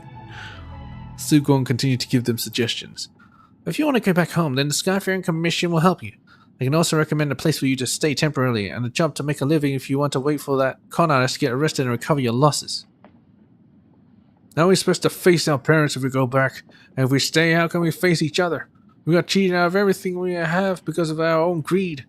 It's too shameful to bear, Kala said, his voice quaking with emotion. Su Guang understands the heart of the matter. After hearing his words, short-lived species are always so anxious about time passing them by and not accomplishing anything. Suguang's many years of performing her duties left her unsurprised by this kind of incident. There's no need to worry. Keep working hard. You still have another 40 years of life ahead of you. Time will help you smooth out all your conflicts. The House notes. This mediation clearly exposes that many staff members of the Realm Keeping Commission lack sufficient competency for their mediation work. Don't even think about the physiological differences of different species. Offering suggestions like let time solve everything is not appropriate at all. All of you need to do new recruit training. Insert shift sounding effect. After hearing Suguang's gentle words of advice, Zaman and Keller still couldn't settle their issue. Quite the opposite. It suddenly broke down into loud sobs, and things got out of control for a moment. The two insisted on dueling to the death. Insert an ad from sponsors. Wait, that's supposed to be propaganda? It sounds like anti-propaganda. Dahal's diary. Wait, what? October 32. I woke up in the morning, but didn't budge. I fantasized what it would be like in the Chancery if I were absent for the whole day. I know very well that nothing at all will happen. A Shenzhou will keep sailing on through space no matter who leaves, just as Rainbow's arrow will always shoot toward its intended target. I've been growing more and more impatient these days, with trivial junk at work. Every time a new task comes in, I'll curse out alongside my colleagues both up and downstream who've been involved in it. Then I'll grit my teeth and get on with the task. It's impossible to delegate to a subordinate, because young people are so carefree and only do what they want. They dream of taking a work trip out to distant planets, but do not care about the bits and pieces of work going on around them. The work we do at the Realm Keeping Commission is meaningless. In my 122 years there, they keep repeating things over and over again in different ways, and they'll keep on repeating until the end of time. I don't want to work. I want to be just like a dog, rolling around in front of the Chancery's office as I bask in the fake sun. People watching and dreaming up life stories for everyone. If a tourist chucked me a biscuit, I'd wag my tail at them. It's a pity that all the dogs aboard the Shenzhou are work dogs. Even Di-Ting is far more resilient than me. Ah, Di-Ting! Why do you want to be a dog, man? I don't want to work, that's true. Same with me, same as everyone. No one wants to work. November 2. People say the first signs of aging in short-life species is when we grow nostalgic for the past, and the Shenzhou natives are no different. These bodies of ours may not grow old, but our minds have long been hollowed out by all those past memories. I once dreamed I was back on the battlefield, wielding crossbows with my Cloud Knight's brethren. This giant sword followed around behind us, searching out enemies.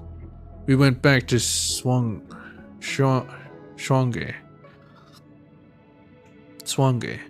went back to the Giant's Arm system, went back to the islands of Thalassa, fought all kinds of abominations of abundance along the way. I dreamed that I was surrounded by inhuman beasts. The sword swirled around beside me, slicing and dicing before they shatter into pieces. The fluid from the enemy corpses smeared me on the face. I didn't expect it to be not cold. I didn't expect it to be so red. A dreamscape went completely red, and huge monsters with chitinous silicone shells roared loudly, crushing all the approaching squads into a pulp. The abominations rolled up their insect-like wings, and a chilly, painful gust blasted them straight in the face. I wanted to see what my brethren looked like again, but nobody was around me. Looking down, I saw acquiescent faces on the ground, expressions frozen, as screams of wishes left unfulfilled. Every eyeball was like a scratched marble as it fell to the dust, firmly gripping the skies. Long-lost species. This joke made me laugh out loud and woke me up. My right arm is burning right where it's torn off, as though I'd just been plucked from a monster's maw. Turning over my elbow, I still can't forget that pain that has made me reel at the entire world. Even if my arm can grow back, 300 years have passed, and the pain is still yet quelled. He lost his arm. Wait, what? He still has his arm. Wait, what? Hey, look, this guy has shades on. Part 3. Su Guang's head started to ache as she watched the two lose control of their emotions. Perhaps just then she was overflowing with confidence in her excellent negotiation skills. She did everything in her power to calm Zaman and Akela down, but now they were so overcome by emotion that they couldn't listen to her advice. Hal's note. Could you dial down the grandstanding a bit? I don't see anything excellent about the negotiation skills in their script. Yeah, if it was so great, they wouldn't be fighting. Insert interview of Su Guang, the attendant, Zaman, and Akela. In the face of difficulty, Su Guang demonstrated the superb qualities that an attendant for the Realm Keeping Commission ought to have: a sharp wit and the ability to adapt to change. The Foxians have a saying that goes, "Words are more powerful than fists, but fists are more effective than words." Wait, what? The house notes. Go to the Skyfaring Commission and ask Madame Yukong, or just grab any Foxian you can. Find and ask them. Foxians would never say something like this.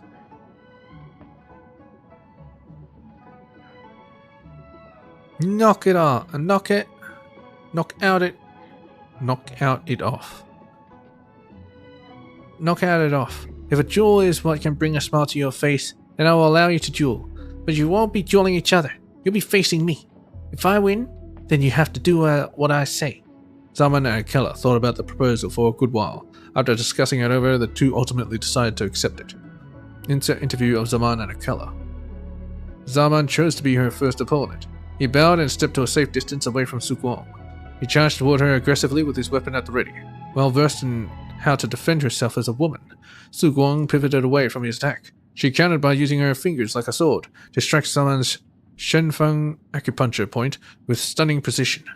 Zaman's chi was temporarily blocked. What the hell is this? Is this an action flick? His footwork became clumsy, and he fell to the ground immediately. The duel was over before it even began. Actually, it did begin. But whatever. Akela's jaw dropped at what he just witnessed. They'll note. This all needs to get cut. It's a script for a publicity video. Why are you describing the fighting techniques in so much detail? Besides, do Asians have the same physiology as Shinto natives? Do they have acupuncture points? Into interview Zaman and Akela. Akela's eyes revealed that he had accepted his fate. Perhaps because he witnessed Zaman's defeat. He didn't select any weapon other than his own two fists. The palm of Su Guang's hands faced upward. It was as if she reached out with numerous hands. She brushed aside Akela's opening strike and then hit Akela's chest with a barrage of punches to his chest. In the blink of an eye, the second duel was over. Dell's note. I get it. The author enjoys describing combat. I'll rewrite this paragraph. If we released copy like this, it would cause a cultural conflict. Su Guang didn't wait for the two to get back on their feet before she swiftly rushed toward them, blocking their escape. The attendant lowered her towered over them, took their hands and ordered them to hold each other's hands tightly. Both of you lost to me, so the duel is over. Now I want you to become friends again. Insert Su Guang's interview.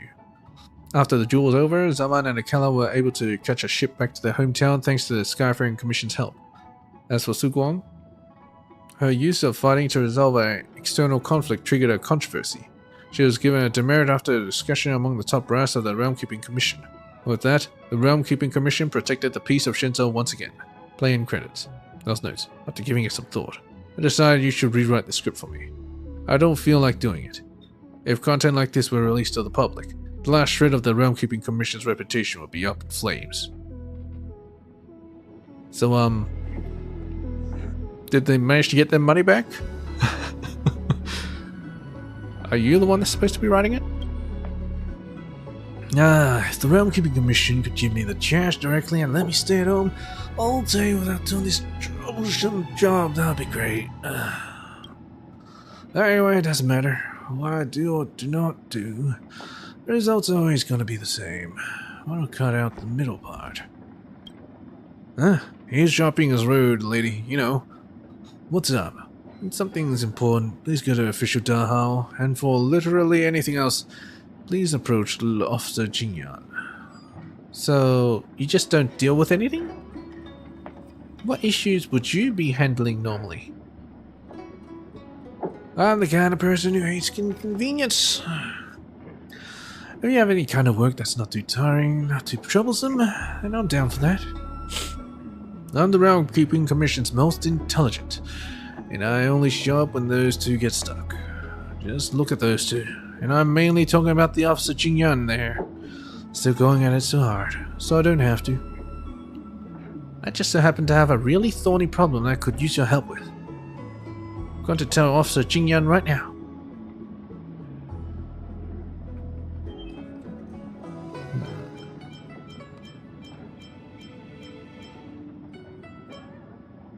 I'm not gonna snitch. No. Any thorny problem should be handed over to Jingyan. She's the main backbone of the Roundkeeping Commission. Have you heard this saying before? With little power comes little responsibility. The little refers to me. Miss, put aside your judgmental look. I've put in the hours working long and hard before, and I was, once upon a time, considered an elite officer of the General Affairs. Besides, why do I work in the Roundkeeping Commission?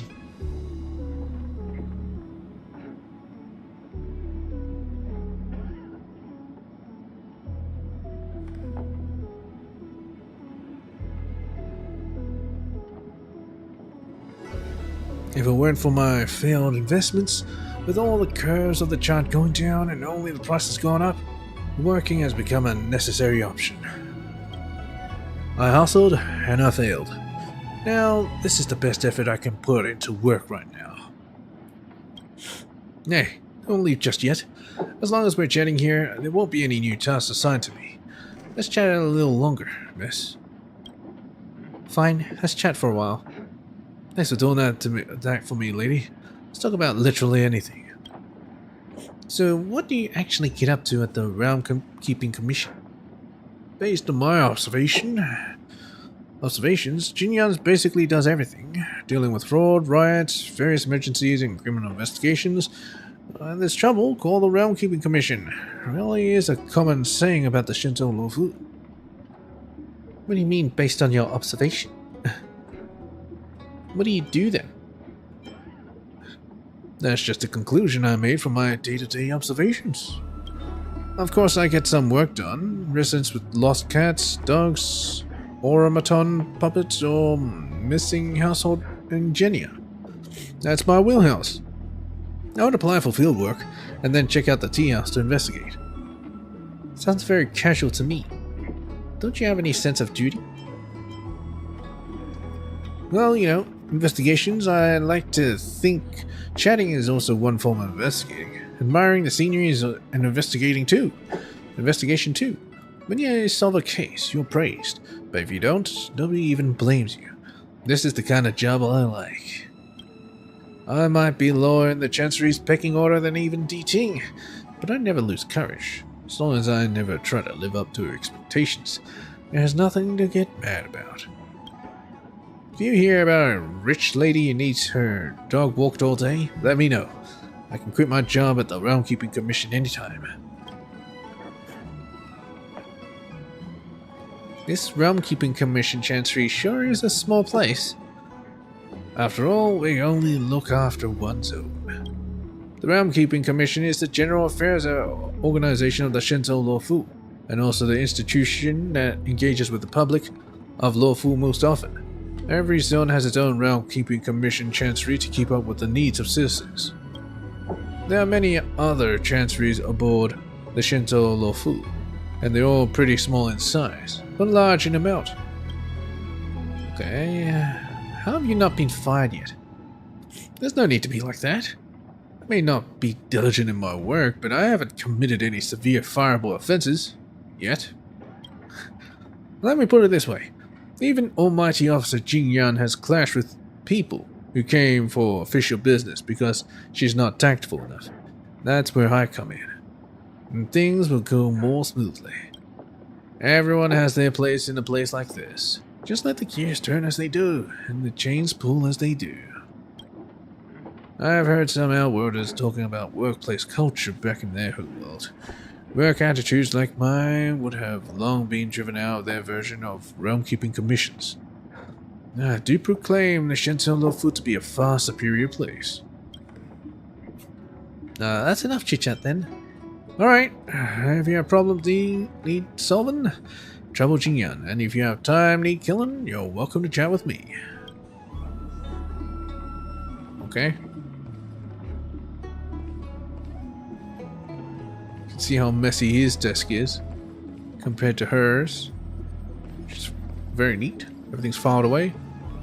And him, he just has a big vase. Family matters are always tricky. Oh. I always feel like we're missing people here. At the Realm Keeping Commission Chancery. But I can never remember what. You've come at the right time. Help me rule out some possibilities. Say, tell me, what do you think our office is missing? So, aren't you supposed to be missing an arm? Or is that someone else?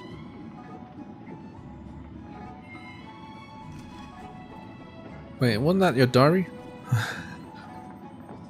I don't get it. Did he actually grow up back? Promo material showcasing the work of the Realm Keeping Commission. Not that. I raised this with Jingyan before. Whether we should be better at promoting how good the Realm Keeping Commission Chancery is at what it does. But she gave me a list of all the things we've done recently. There isn't anything to be proud of. Once we crack a major case that even the Ten Lords Commission can't solve, family matters are always tricky. Then I'll let the whole Exalting Sanctum know about how great the Realm Keeping Commission is. Until then, we'll keep things on the down low. Small ornaments that make this place feel alive. Make the place feel alive. Actually, I've thought about that. I'm a big fan of alcoholic nectar and once stashed 2 bottles of nectar of Willow Woods at the Chancery. But Officer Jingyan threw them out. She said this is the workplace and it should be undignified if anyone found out. Also like pretty foxy and actresses, so I put a couple of their pictures on my desk to perk up my spirits. But Officer Jingyan confiscated those too. She said this is the workplace and those images are indecent. Well, shit. The only way the Realm Keeping Commission feels alive is through the courier parcels on the ground. A Realm Keeping Commission officer is actually productive at work. Young lady, that remark is uncalled for. Family matters are always tricky. Yeah, whatever. At least Officer Jingyan is doing her work. As long as Officer Jingyan is here, then the Realm Keeping Commission lives up to its name. That Song Young kid may be lazy, but he's smart. I have high hopes for his future. Naturally, if anything actually happens to Exalting Sanctum, you'll find me to be an extremely reliable officer. Is now really the time to be thinking about that? Yeah, I can't figure it out even if I wreck my brain. I think I'll play a few rounds of Celestial Jade after work and think it through then. Is that meant to be Mahjong? Alright, let's get down to business. Young lady, what do you want? Got a few things to ask. Won't be able to answer if it's too difficult. You can ask Officer Jingyan instead. What does an officer do every day? Officers are managers in the Chancery, responsible for coordinating all local internal and external affairs. That's a surface definition. Actually, the main job involves going to meetings at the Realm Keeping Commission's General Affairs Office and spreading their ideas. Family matters are always tricky. Honestly, I'm not very good at these clerical jobs. I used to be the leader of the Cloud Knight squad that reported directly to General Qingwan. Are you surprised? I'm like a fish in water when it comes to weaponry. Not when it comes to office meetings. However, veteran soldiers are far more likely than everyday citizens to be stricken with Mara. Something to do with post-traumatic stress. Anyways, it's very dangerous. So they transferred me here to be an officer. There's no life or death situations here, but it ain't easy work. I don't know exactly what I'm doing, but I know that I'm busy. Officer Jingyan seems very capable.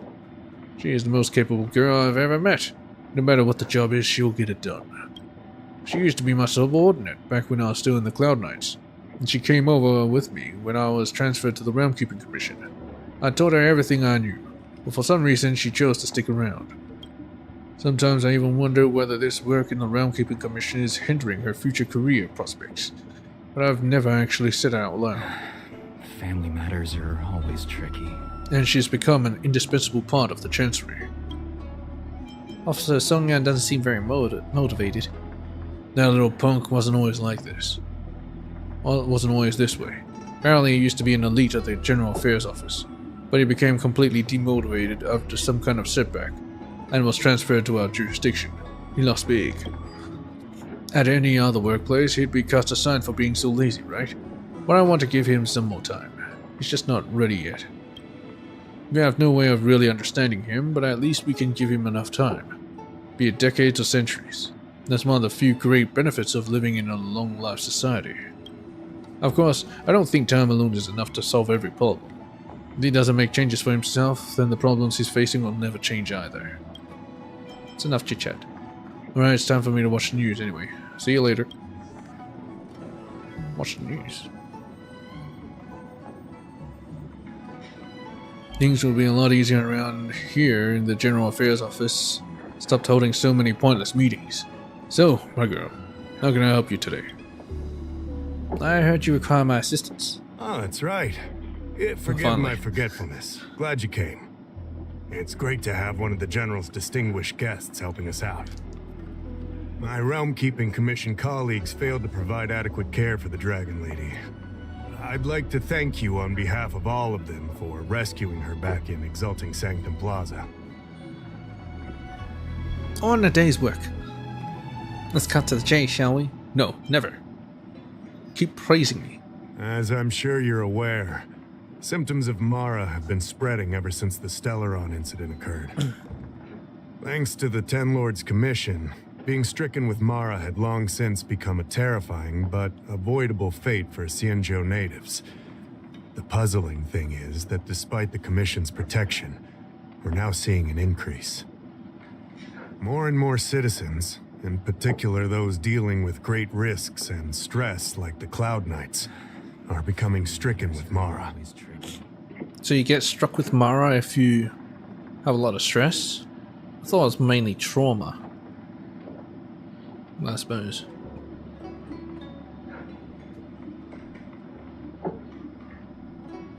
Moreover, the Mara-struck have taken on a horrifying appearance.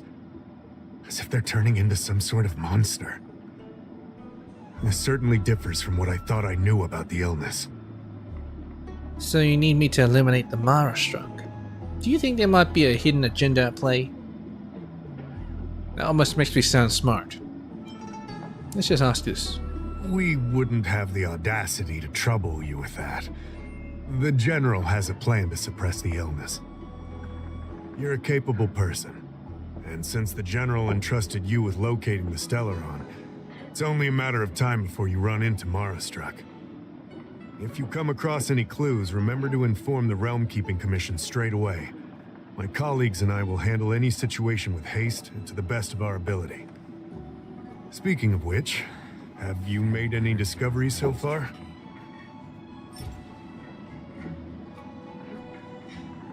What? What are these anyway? Yet to obtain this item.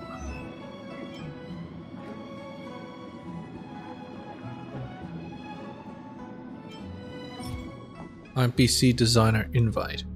An invitation for joining the International Peace Corporation as a designer. Enthusiastic, cordial, with an astonishing salary offer. Congratulations, Designer Ryan. We warmly invite you to join the IPC Technology Department. Energy drink, sugar-free.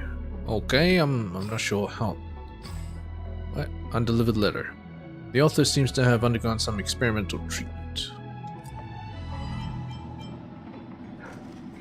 Let's just give him this. What's this? Looks pretty ordinary to me. Come on now. This is a serious matter. There's no time for jokes. What you asking for, energy? Is that an energy drink? Alright, what about this? What's this? Come on now. Dang it. Where do I get this anyway?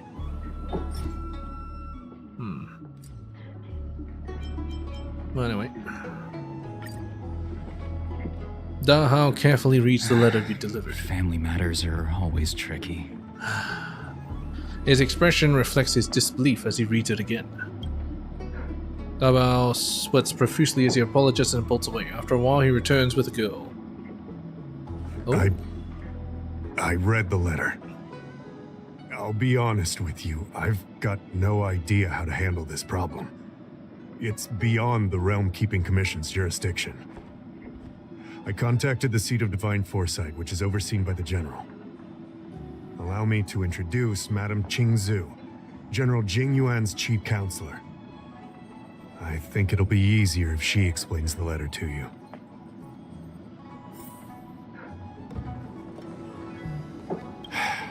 Such a serious matter. I'm sorry I can't be of much help to you. The assistance is appreciated. Stay safe.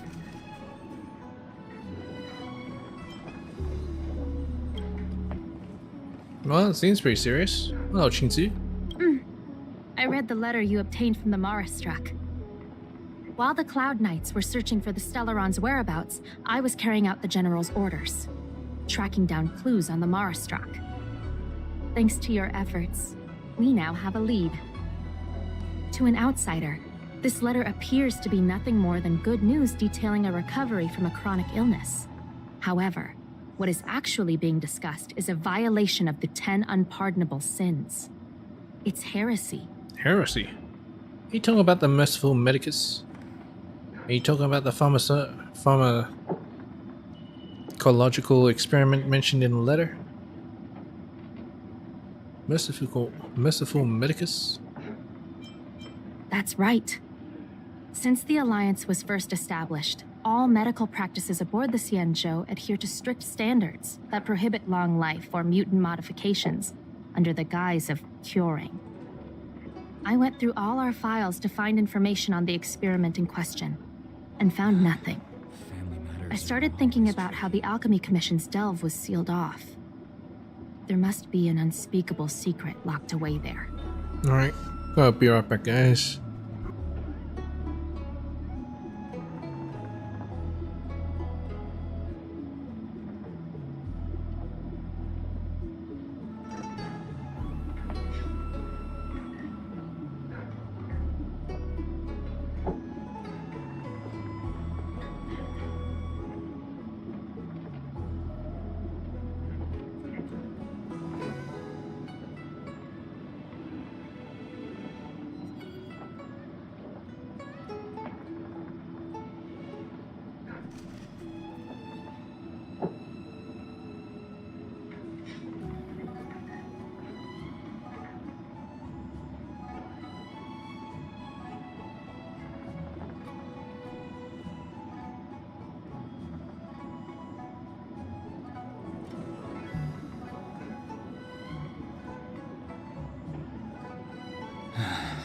Family matters are always tricky.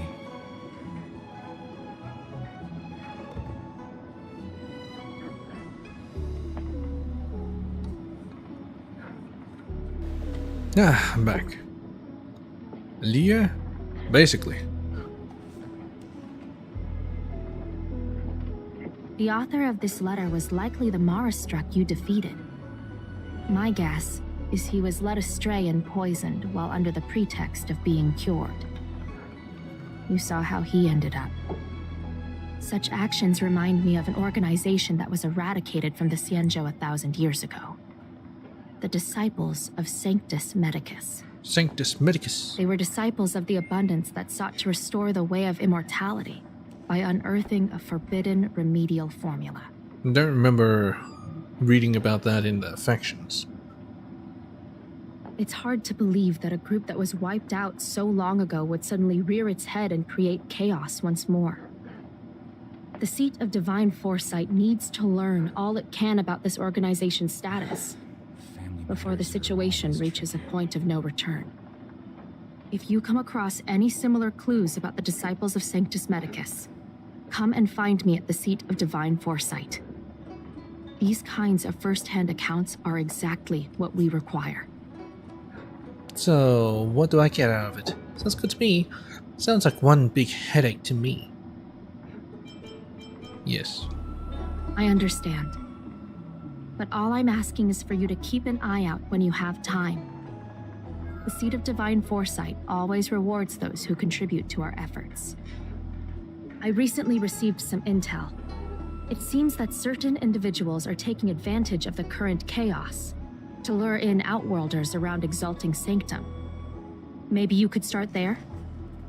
We sent an undercover investigator out a few months ago. They provided us with a rough idea of the situation. Unfortunately, it seems suspicions were aroused. We lost contact with the agent. I suspect he was discovered. You are a fresh face in the Lawfu, and an Outworlder. I would feel more at ease if I could leave this matter with you. Look for suspicious people in the Exalting Sanctum. Danger is practically an inevitability. Take care, and try to stay out of harm's way. Hello, the how. Such a serious matter. Alright, whatever. I'm out of here.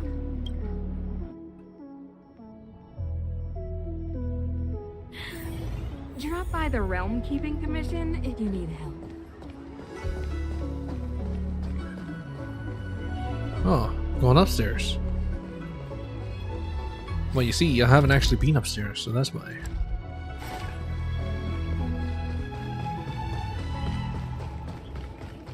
Let's go upstairs for a bit, but I won't actually do the thing.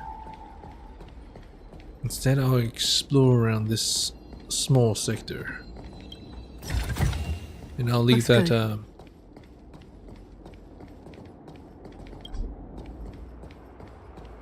I'll leave the mission for next stream. My god, there's so much shit to explore. Hello! Jian, Divine Foresight Messenger. May I ask, have you come here to the Sea of Divine Foresight on any official business? I can help you pass it on. I want to go inside the Seat of Divine Foresight. Would you please wait here a moment? I'll go and report in for you. Oh, I can actually come here.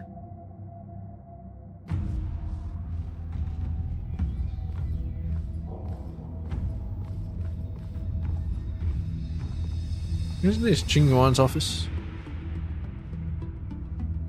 I'll leave this for next time.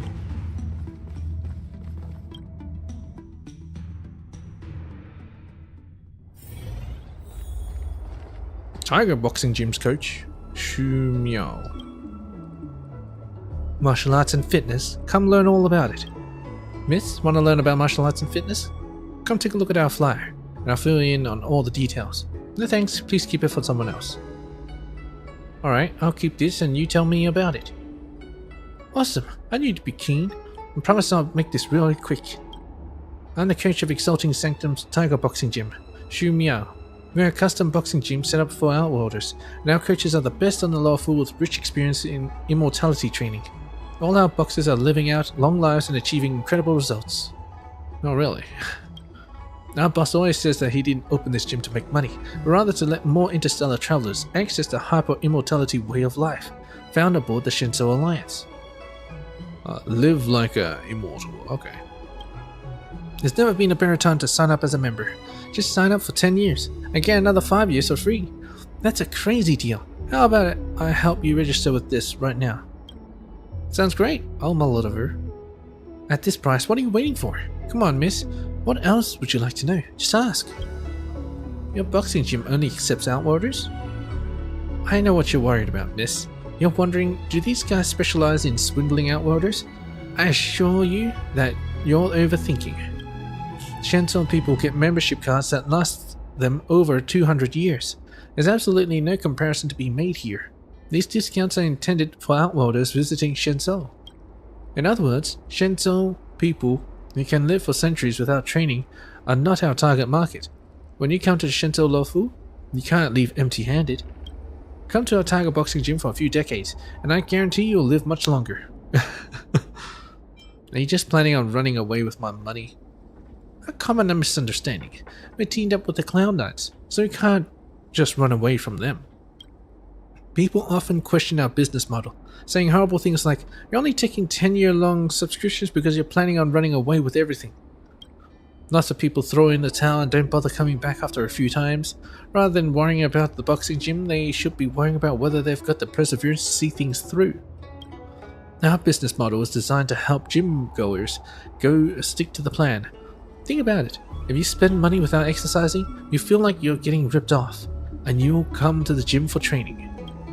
We sincerely hope that you can come and join us. Nobody wants to see you waste your money. Is it possible to live for several hundred years through training alone? Sure, think about it. Why did people aboard the Shenzhou ship live for so long? Is it because they practice boxing? Isn't there a predetermining factor? Is it because they practice boxing? That's right! Many Shenzhou people didn't even realize the importance of boxing exercises. I've met loads of lazy people aboard Shenzhou who neglect exercise and don't maintain a healthy attitude. They end up getting early onset Mara-struck sickness. So long as you keep up your daily practice, you can live for thousands of years more. I think it's all about the de-stressing. But there's other ways. See, I told you exercising can lead to extreme longevity without getting fast and loose with any facts, right? Forget about it, maybe next time. Okay, take a look whenever you're interested, and I'll be waiting for you, but this body of yours will wait for nothing. I want to join. Hey, Kong. Book. Like willow leaves moving at a speed of knots. Super duper love you lots. Autumn winds and moon rises on window, buildings glow. Love can also move as slow. Writing poetry is easy. Why doesn't she like me? What am I missing? I wouldn't like you either.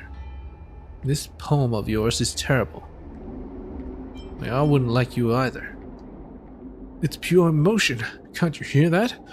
I feel like I'm on equal grounds with the 7 sacred poets of Shenzhou. Forget about it.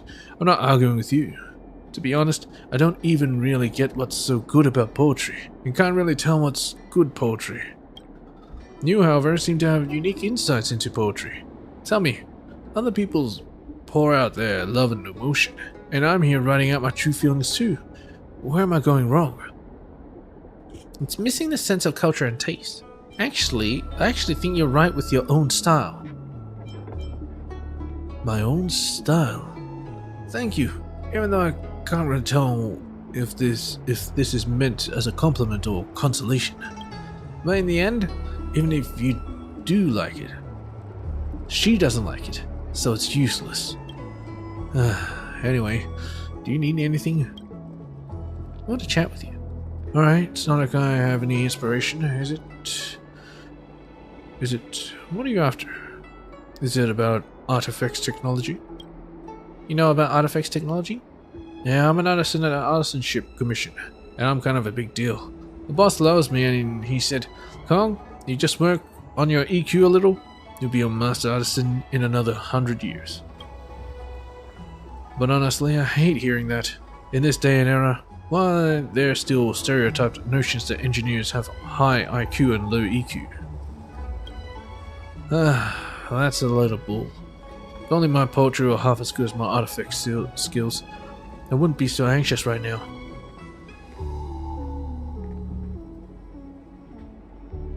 Everyone's got their own strengths. Artifact skills can be used to write poetry. I don't even know what artifacts is. I don't even know what EQ is. To tell you the truth, that's what I think too. I'm trying to find a way to do just that. Why are you so obsessed with writing poetry? Well, it's not for her. I don't really know you, so I don't want to say too much. Anyway, I like this girl, but she doesn't like guys like me. The guys she likes use strange melodies to string together all these strange words, then just recite them all from memory. In short, this girl loves poets. However, as you can see, I'm slightly lacking when it comes to the poetry department. You tried any other forms of literature? Yeah, I tried Shinto sonnets. What do you think about this one? Emerald mounts hold a love fledgling, but I'm way more handsome than Yan Qing. So annoying, yet you make my heart sing, you pretty thing. What? I feel like sound has allowed me to express myself more freely and produce a more polished result than poetry. What do you think? Beautifully written. Sweat Yan Qing seems a little abrupt. Yeah, why do I feel slightly disgusted?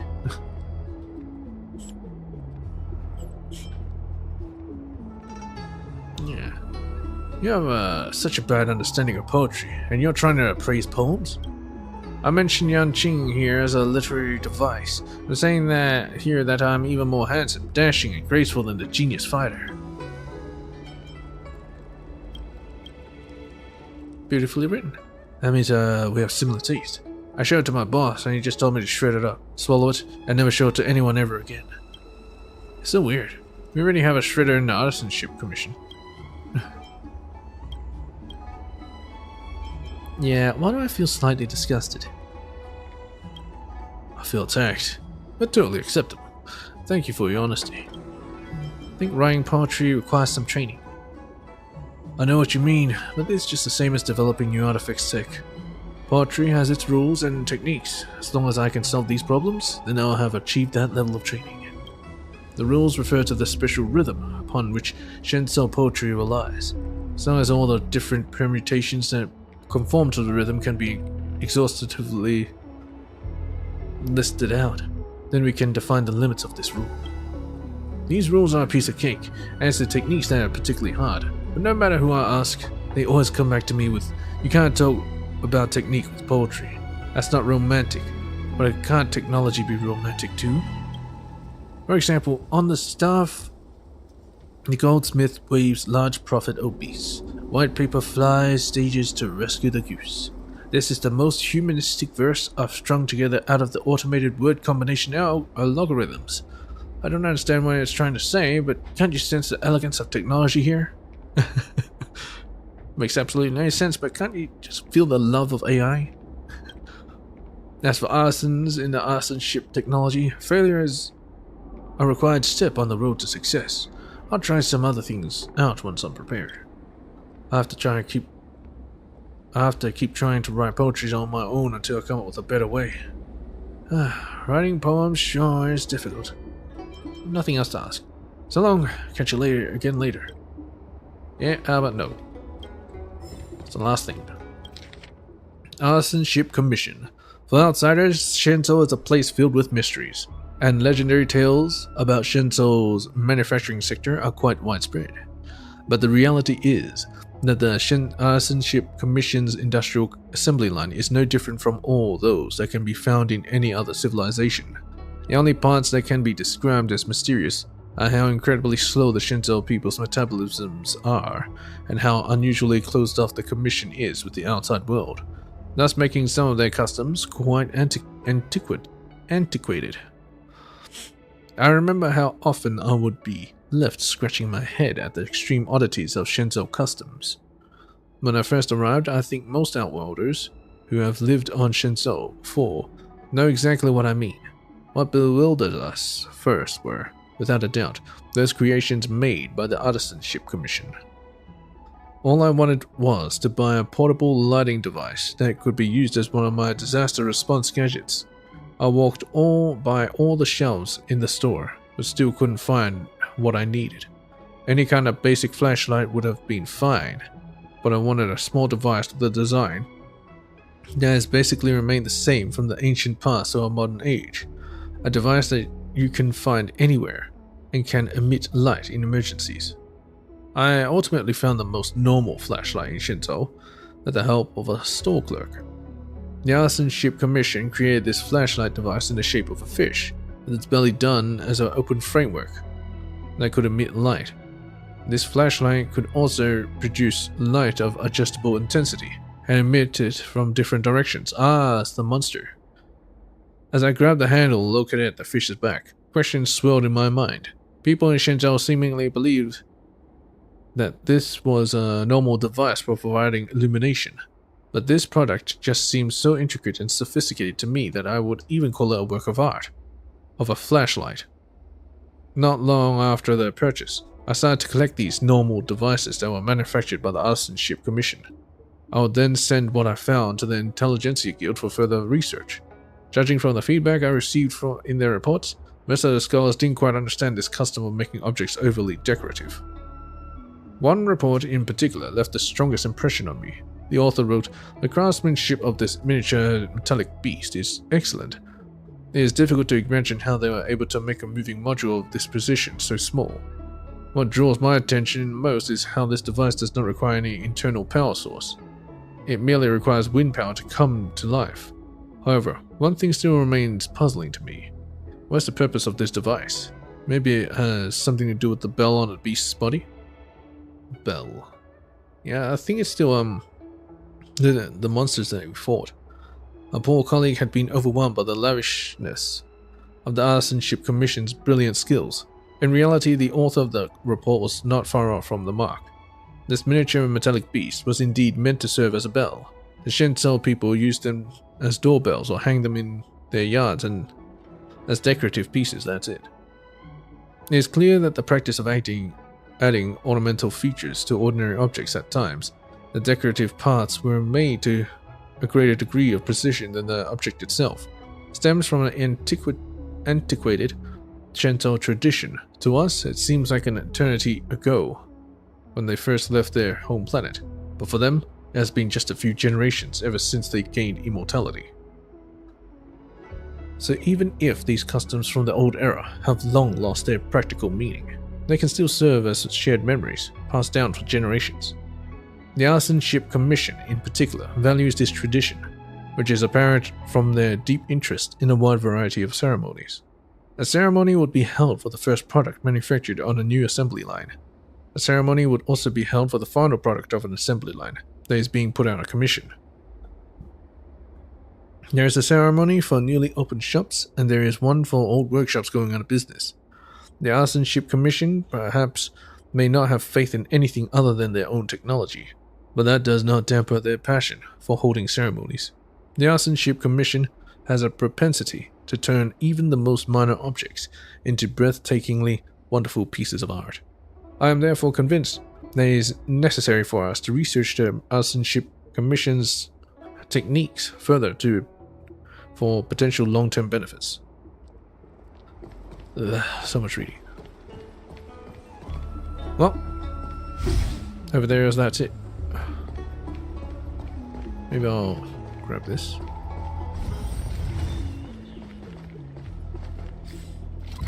So all that's left is this little area to explore. And that's it. Alright, I hope you guys enjoyed whatever that was. A reading session, really. And from there, I think we go to divination. So yeah. We didn't actually get to interrogate Kafka. I don't think I actually did anything. We just met Balu, talked to those guys, and yeah, that's it. Man, really wasted a lot of time. Oh well. Let's check my achievements.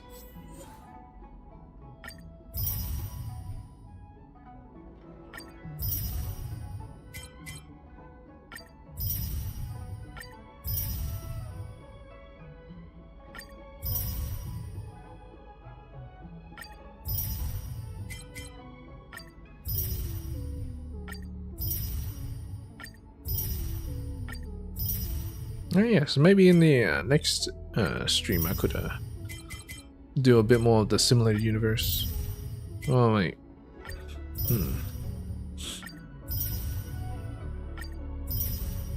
Let me see. Simulated universe.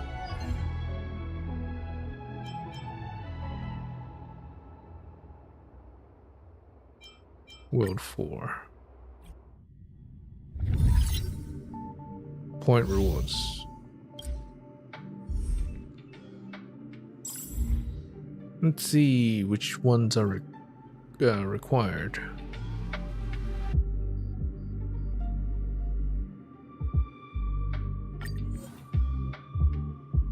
So it's Farog with fire, electricity, and wind. I'll probably still bring Pod. She's my main damage dealer, so yeah, I'll have to bring her. Dan Heng, easily enough. Asta will probably be the right choice, I believe. Yeah, to deal with the bosses. So maybe I'll build up like Asta or something. Once she's built up, we can challenge. Alright. Catch you guys in the next one. Peach.